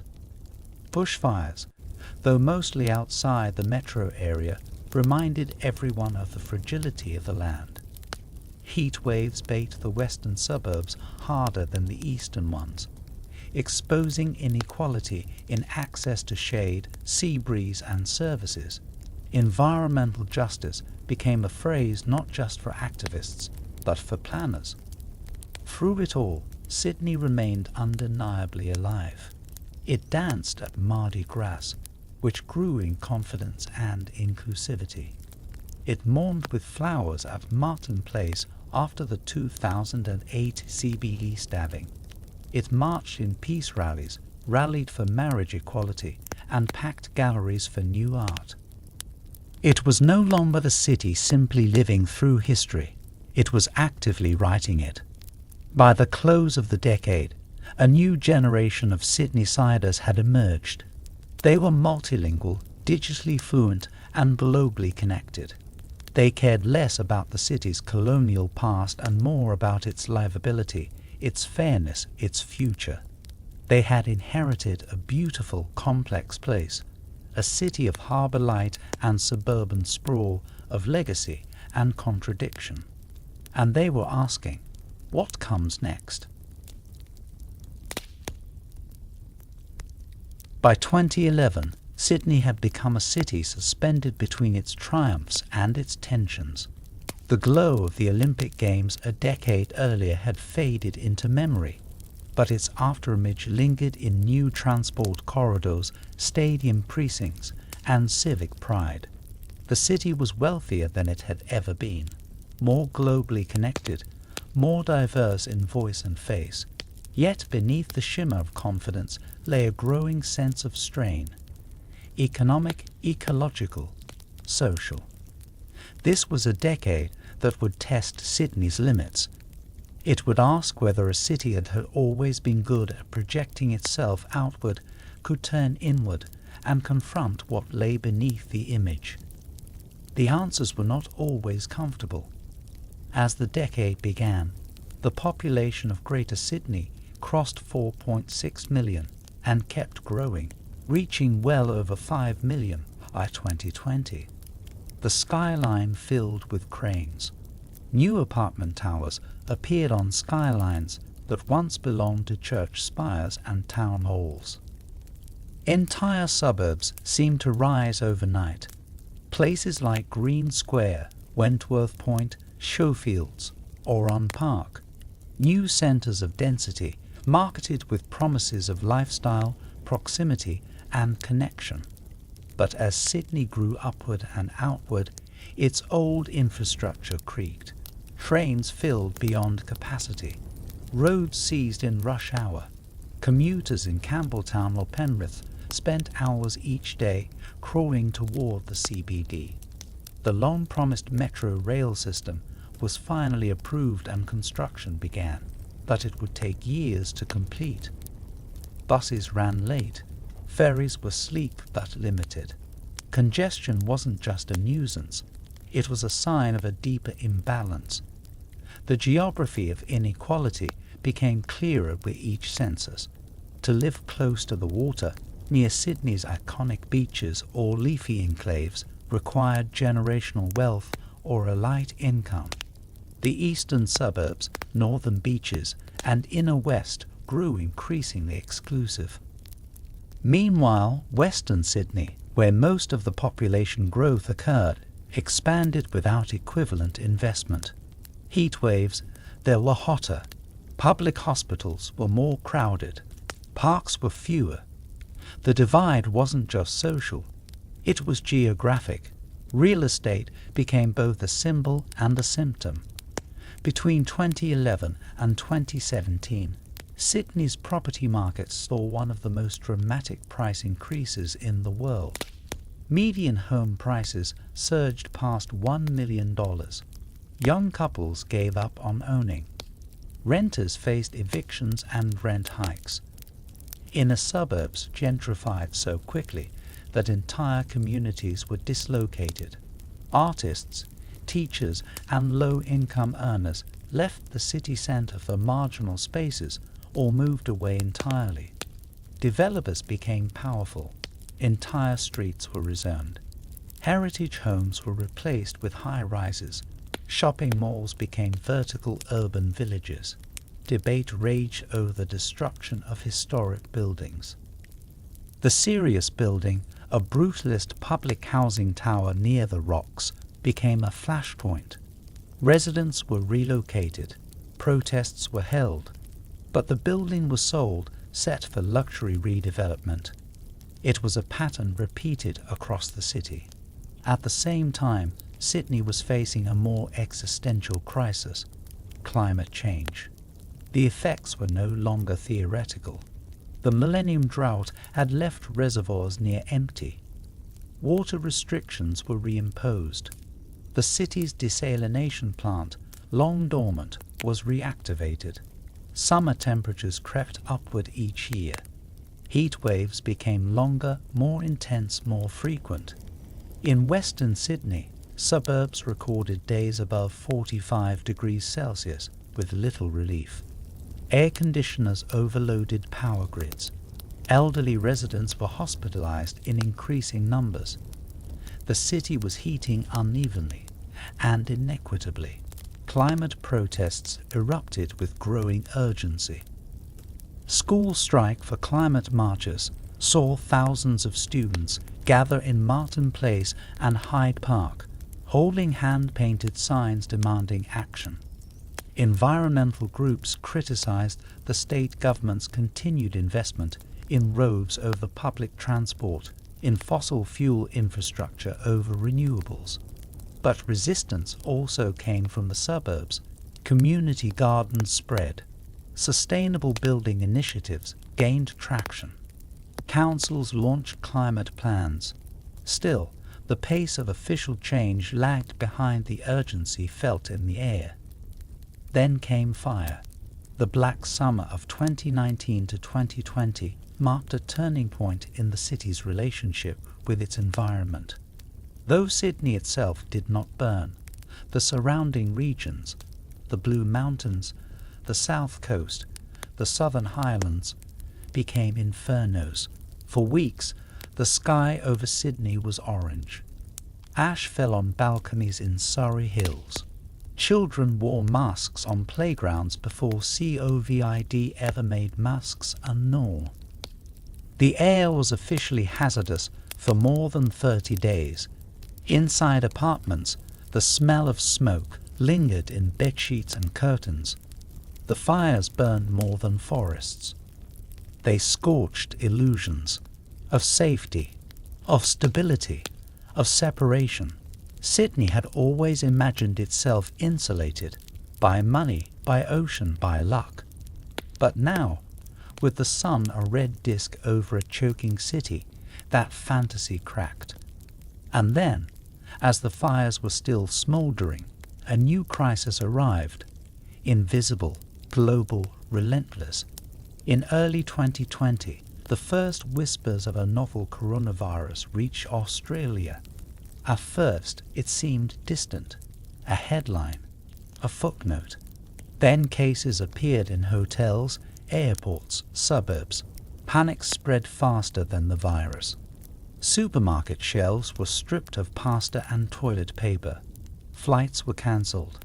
Offices emptied. And Sydney, a city of movement, paused. The COVID-19 pandemic transformed daily life in ways few had imagined possible. Entire industries collapsed: hospitality, tourism, live performance. Cafes closed. Theatres went dark. International students disappeared. The CBD, once the humming heart of business and bureaucracy, emptied to silence. Streets that had pulsed with foot traffic grew still. Trains ran half full. Ferries cut routes. The opera house sat unused. But within the quiet, new rhythms formed. Local parks became essential.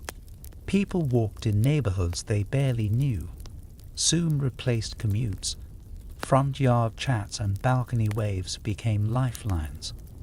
For many, this enforced slowing down revealed just how frantic the city had been. But for others, the casual workers, the undocumented, the renters, the pandemic was an unraveling. Job losses spiked. Temporary visa holders were excluded from government support. Domestic violence increased. Public housing towers were locked down. In Western Sydney, harsher policing of lockdowns raised accusations of racial targeting. Helicopters hovered over working-class suburbs. Curfews were imposed selectively. The contrast with treatment in more affluent areas was stark. Yet the crisis also revealed strength. Mutual aid networks formed. Community kitchens fed thousands. Religious and cultural organizations filled gaps left by government. Hospitals stretched to their limits, but doctors, nurses, and paramedics held the line. Teachers adapted. Artists streamed performances from their bedrooms. The city didn't break, it bent. The decade ended not with celebration, but with reckoning. With a city that had faced fire, plague, and rising water, and had survived changed. It was not the same place that had basked in Olympic glory 20 years earlier. It was more unequal, more vulnerable, but also more awake. The myths of unlimited growth, of eternal sunshine, of comfortable distance from global crisis, those myths were gone. In their place was something harder and more real, a city aware of its fragility, a city still beautiful, still full of possibility, but now asking itself harder questions, and at last listening for the answers. The new decade in Sydney did not begin with fireworks or celebration. It began with isolation, with curfews, closed borders, and masked silence, with news conferences at 11 every morning and case numbers scrolling across screens like the weather. The COVID-19 pandemic, which had first reached Sydney in the early weeks of 2020, now defined daily life in a way that was no longer novel, but grinding, repetitive, uncertain. By 2021, Sydney was in a state of suspended animation. Flights in and out of the country were banned. The international students who once filled campuses and inner-city apartments were largely gone. Tourists had vanished. Even domestic travel had become erratic. Snap lockdowns, hotel quarantine, border permits. The city's global self-image, open, sunny, outward-looking, began to fracture under the weight of restriction. Lockdowns returned, harder this time. The Delta variant, more transmissible and more elusive, slipped through hotel corridors and breached the tightest of protocols. Entire suburbs were ordered indoors. Shops, gyms, and schools were shuttered. Businesses closed their doors. The CBD, once the daily destination of hundreds of thousands, emptied into a ghost town. Office towers stood still. The only movement came from masked delivery riders and essential workers in blue scrubs or high-vis vests. At night, the silence deepened. Aircraft noise vanished. Sirens became rarer. In the middle suburbs, streets glowed faintly from the quiet flicker of television screens. Families cooked. Children completed remote learning. Workers turned kitchen tables into offices. Time bent. Days lost their boundaries.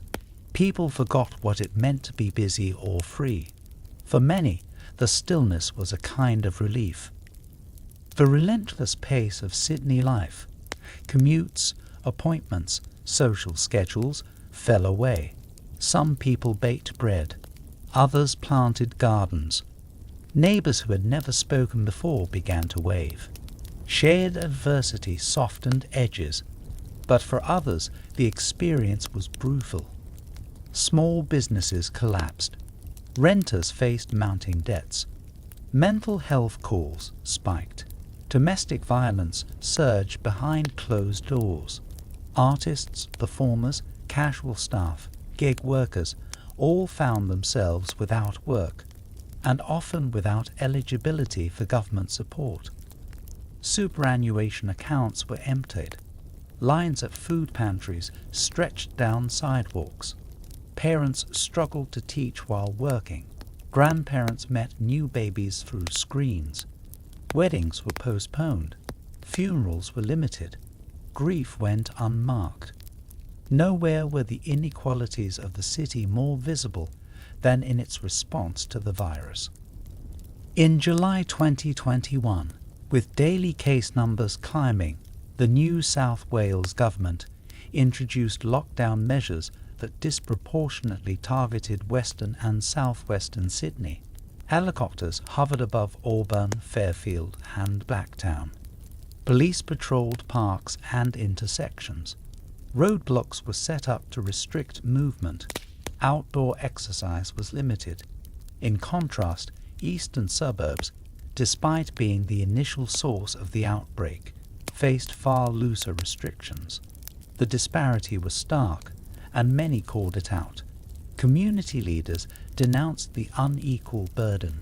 Young people protested. Journalists wrote op-edias, but the lines had already been drawn. Despite the harsh measures, the virus spread. Hospitals filled. Ambulances cooed outside emergency rooms. Healthcare workers, already exhausted from months of stress, took on additional shifts. Nurses slept in hospital offices. Intensive care units prepared for the worst. At the same time, vaccine access lagged. Supplies were limited, confusing, politicized. The federal government's rollout stumbled. Misinformation spread faster than doses, but then slowly something shifted. By late 2021, vaccines became widely available. Vaccination centers opened in stadiums, churches, mosques, surf clubs. Communities mobilized. Elderly residents were driven to appointments by neighbors. Teens lined up outside showgrounds. The city, exhausted, divided, longing for relief, reached a turning point. The lockdowns eased. Cafes reopened with plastic dividers. QR codes became habitual. Masks remained. But people emerged. Parks filled again. School bells rang again. Hairdressers opened. Crowds gathered at beaches. And yet the city was not the same. Sydney had aged in those 2 years, not chronologically, but emotionally. It had looked itself in the mirror and seen the truth, that beneath its polished skyline and global branding, it was a place of vulnerability, of division, of remarkable resilience, and of great fragility. In 2022, the city entered a phase of cautious reconstruction. Economically, the bounce was uneven. Some industries, especially tech, real estate, and construction, rebounded swiftly. Cafes and retail struggled to rehire. The arts, decimated by closures and cancellations, began to inch back. Outdoor concerts became popular. Venues installed ventilation systems. Grants were distributed, but rarely enough. Socially, the pandemic had redrawn the city's rhythm. Remote work persisted. Thousands of office workers never returned to the CBD full-time. Buildings that once teemed with suits and meetings now echoed with emptiness by midweek. Businesses closed. Rents dropped in some towers, but rose in others, particularly in newly popular suburbs like Parramatta, Green Square and Waterloo, where hybrid workers sought space closer to home. The property market, despite fears of collapse, soared again. With interest rates low and demand high, housing prices reached new records. A generation already priced out found the window slipping further away. In suburbs like Strathfield, Leichhardt and Burwood, homes sold for millions above reserve. The myth of the quarter-acre block was now almost entirely out of reach for all but the elite. Debates raged over supply, density, and the role of investors. Politicians promised solutions. Few delivered them. Culturally, the city showed signs of transformation. The grief and pause of the previous years made space for new questions. What does a just city look like? What does belonging mean in a place built on stolen land and rapid growth? Who gets to live well here? Reconciliation became louder, more direct. Indigenous leaders spoke not just of symbolic gestures, but of structural change. The Uluru Statement from the Heart, released years earlier, was finally being debated at the federal level. Sydney played a central role in the conversation. Rallies gathered in the Domain. Elders gave welcome to country at every major event. The name Gadigal, once known only to historians, now appeared on posters, documents, street murals. Environmental questions grew sharper. Climate reports warned of rising temperatures, rising seas, rising costs. Heat maps showed the stark difference between leafy suburbs and treeless ones. Local councils began planting canopy trees, redesigning streetscapes for cooling. Rooftop solar expanded. Public transit was pushed, but car dependency remained. The scale of the task was enormous, and the urgency often clashed with bureaucracy. But there were signs of hope. The Western Sydney Aerotropolis, an ambitious new economic and transport hub near the future Western Sydney International Airport, promised to connect the region to global markets.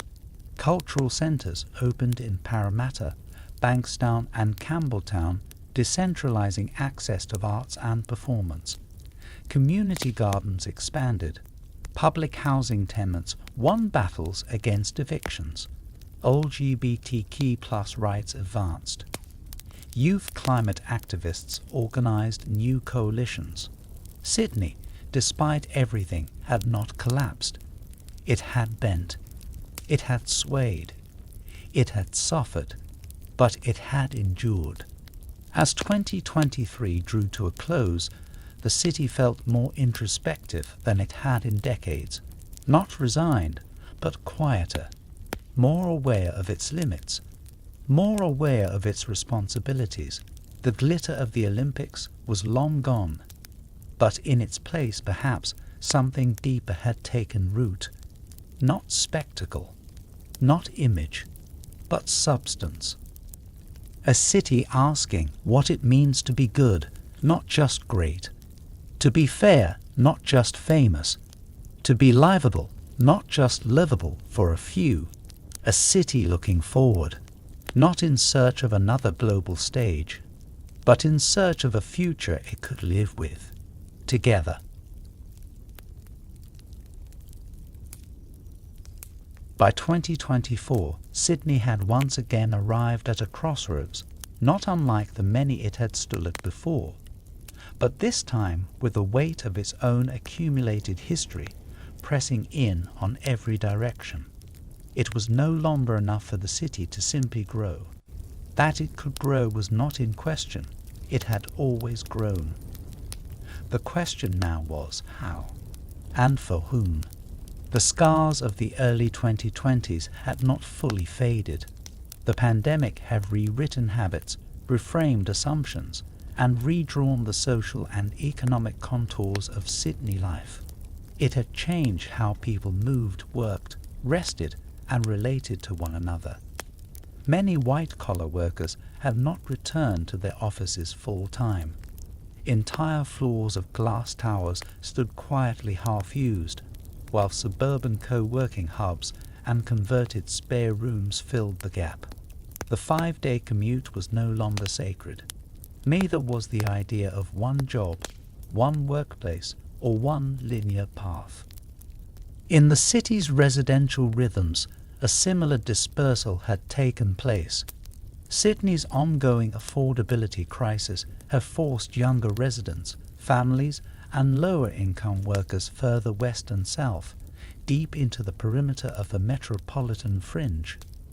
From Leppington to Box Hill, from Catherine Field to Marsden Park, new developments sprang up like glass and brick islands surrounded by arterial roads and emerging infrastructure. Master-planned communities came with schools, medical centres, shopping precincts, but the transit options still lagged behind. Cars remained king. Public transport into the city centre, for many, was still a lengthy and expensive proposition. And yet, for many of these residents, Sydney remained worth it. The jobs, the education, the healthcare, the access to nature, the cultural life, still among the best in the region, even if unevenly distributed.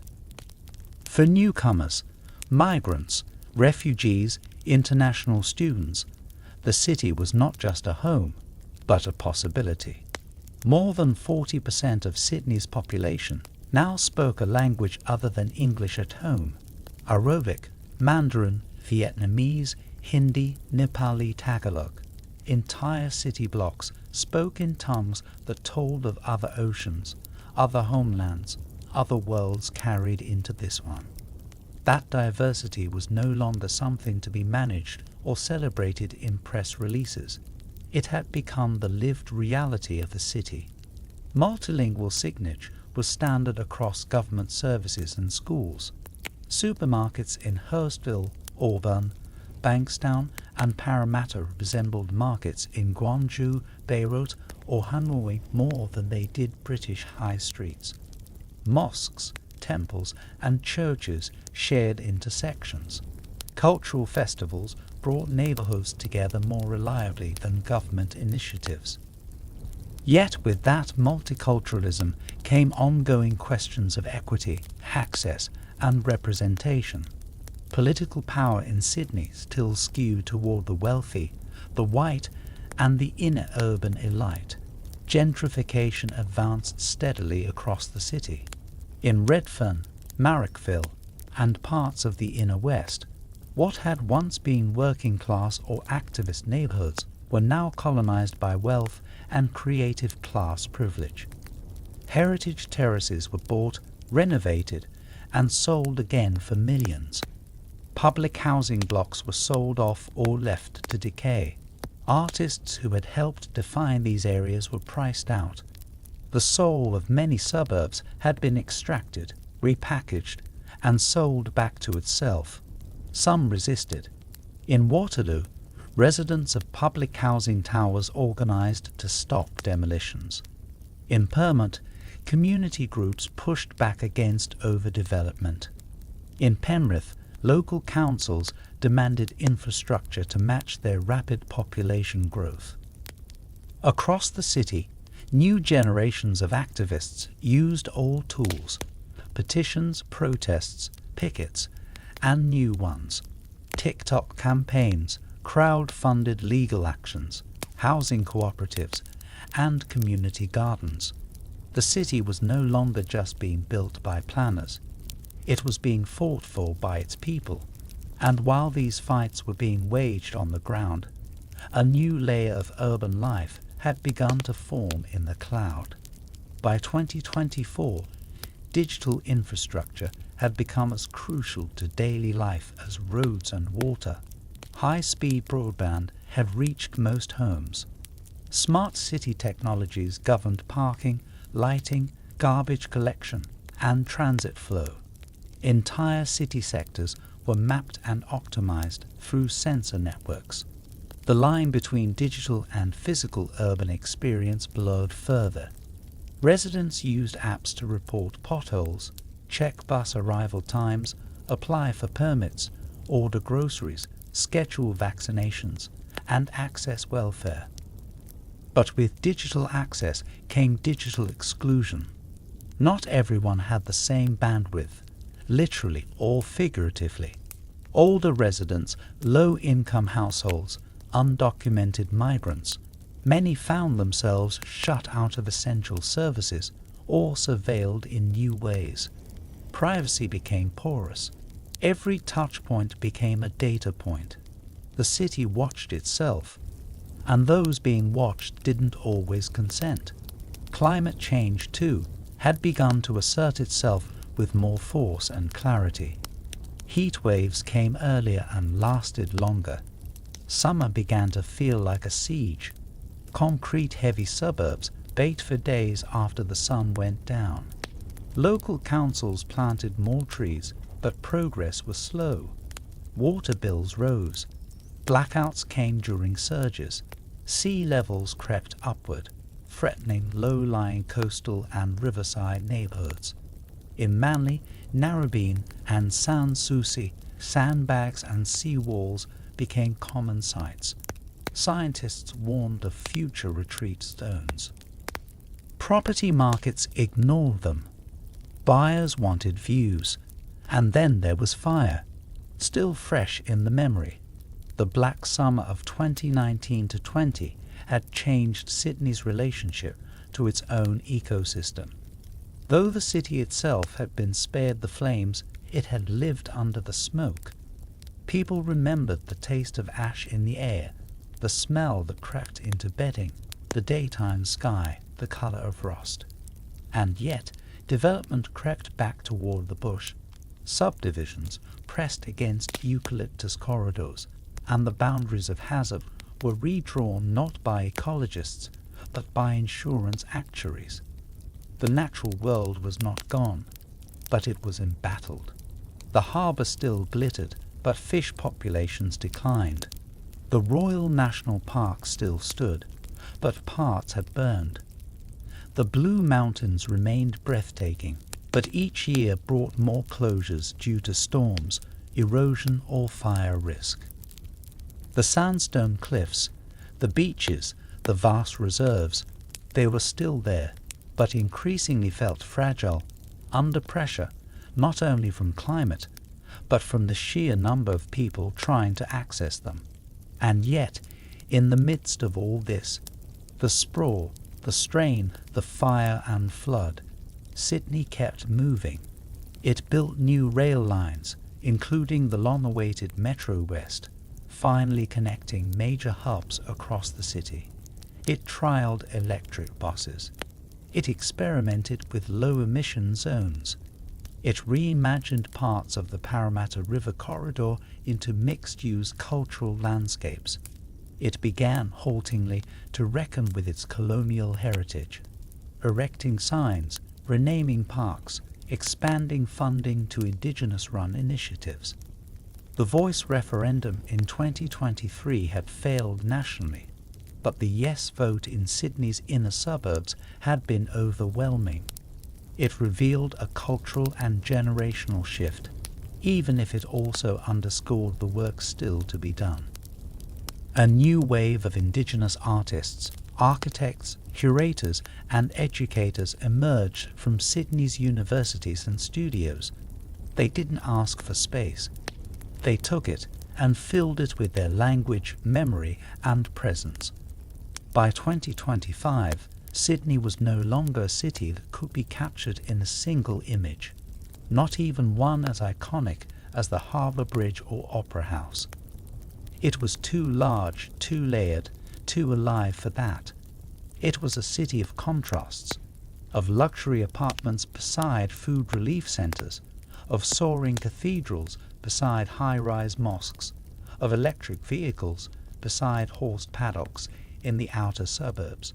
It was a city that knew what it had once been: a penal colony, a frontier town, a port, a project, and was still deciding what it wanted to be. The old myth of endless progress was fading. In its place was a different idea, that a great city is not one that grows without end, but one that learns how to carry its past into a future it can survive.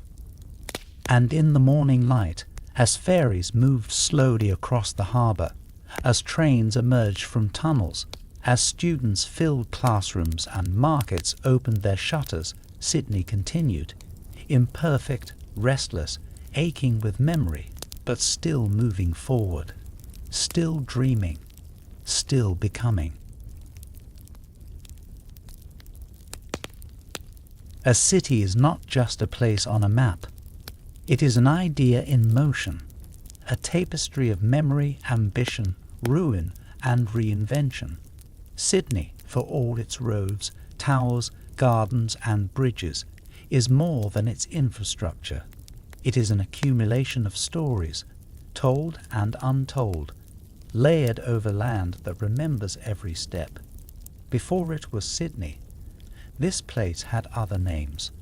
Names spoken by people whose voices are still here: Gadigal, Bediagal, Wangal, Camaragal, Darawal, and many more. For over 60,000 years, the land and water were understood not as resources to be claimed, but as kin. The harbour was not merely a bay, but a giver of life, ceremony, and sustenance. The ridgelines were not boundaries but paths. Some lines crossed what are now highways. Shell middens sat where glass towers now rise. Time was not linear. History was not written. It was sung, danced, painted, and remembered. Then came invasion. In 1788, when the first fleet arrived in Moraine, what the British named Sydney Cove, a rupture began, a tearing that has never fully healed. The early years of the colony were brutal. Disease, displacement, violence. Aboriginal people resisted, survived, adapted, and endured. Their memory of the city is not always visible in stone or plaque, but it exists, in language reclaimed, in ceremony revived, in country still walked and cared for despite the odds. The colony became a city. Convicts built it by hand, carving roads through rock, raising walls from sandstone blocks. Their labour created the bones of the city, though their names were rarely recorded in marble. They were joined by free settlers, soldiers, and later by gold seekers, labourers, and migrants from every continent. Each new wave added a layer of architecture, culture, language, friction. Sydney became a port, then a capital, then a metropolis, then a symbol. And it grew, across paddocks and rivers, through bush and swamp, toward the mountains and the sea. The ferries, trams, trains, and motorways stitched it together. Its politics were shaped by squatters, strikers, suffragettes, radicals, and reformers. Its skyline rose with the ambitions of each decade. Cathedrals and courts in the 1800s, high-rises and harbourside apartments in the 20th century, glass towers and master-planned estates in the 21st. Sydney has burned. It has flooded. It has erupted in protest. It has mourned in silence. It has danced in joy. It has held parades for wars it did not start, and rallied for peace it could only imagine. It has welcomed ships of refugees and turned others away. It has marched for Aboriginal land rights and yet continued to build on stolen ground. It has passed laws for equality and failed to live up to them. But Sydney has never been still. Its identity has never been fixed. It is a city of contradiction, Wealthy and struggling, generous and selfish, forward-looking and haunted by its past. It is a place where memory seeps through cracks in the pavement, where colonial statues cast long shadows, where traditional owners are still fighting to be heard over the noise of progress. The harbour remains its heart, but the pulse is everywhere now, in the suburbs, in the streets, in the stories. In the Punjabi spoken at Granville train station, in the scent of charcoal chicken in Punch Bowl, in the Tamil radio broadcast from Parramatta, in the kids playing basketball in Blacktown with Lebanese, Samoan, Chinese and Wiradjuri heritage all mixed in one game. The story of Sydney is not one story. It is millions. It is the grandmother who arrived with nothing and built a corner store, the student who marched for marriage equality, the nurse who held hands in palliative care, the dancer who fused classical Chinese form with hip-hop, the builder who worked night shifts on the metro, the elder who taught language to grandchildren, the artist who painted water onto walls that used to keep water out. It is in every cracked tile and redeveloped block, every evicted tenant and every first home buyer, every busker on George Street and every bushwalker in Ku-ring-gai, every rooftop beehive and backyard mosque, every rainbow flag and resistance banner. Sydney is not perfect. It never was, and it never will be. But it is real, and it is changing. The future will not come as one story either. It will be written in policy, yes, and in projects, in infrastructure and innovation, but also in the quieter spaces, in how we remember what this city has been, and in how we imagine what it could still become. Because to know Sydney is to understand that it is never finished. That beneath every new apartment block is old clay, and under that clay are shells older than memory. That every street name means something, even when we've forgotten. That every place we pass through was once a gathering place, a hunting ground, a camp, a crossing. That every person we pass is carrying something, a dream, a story, a loss. And that every time we speak the name Sydney, we are saying something that began long before us and will continue long after. So the question is not where does Sydney go from here? The question is, what do we remember and who do we become together?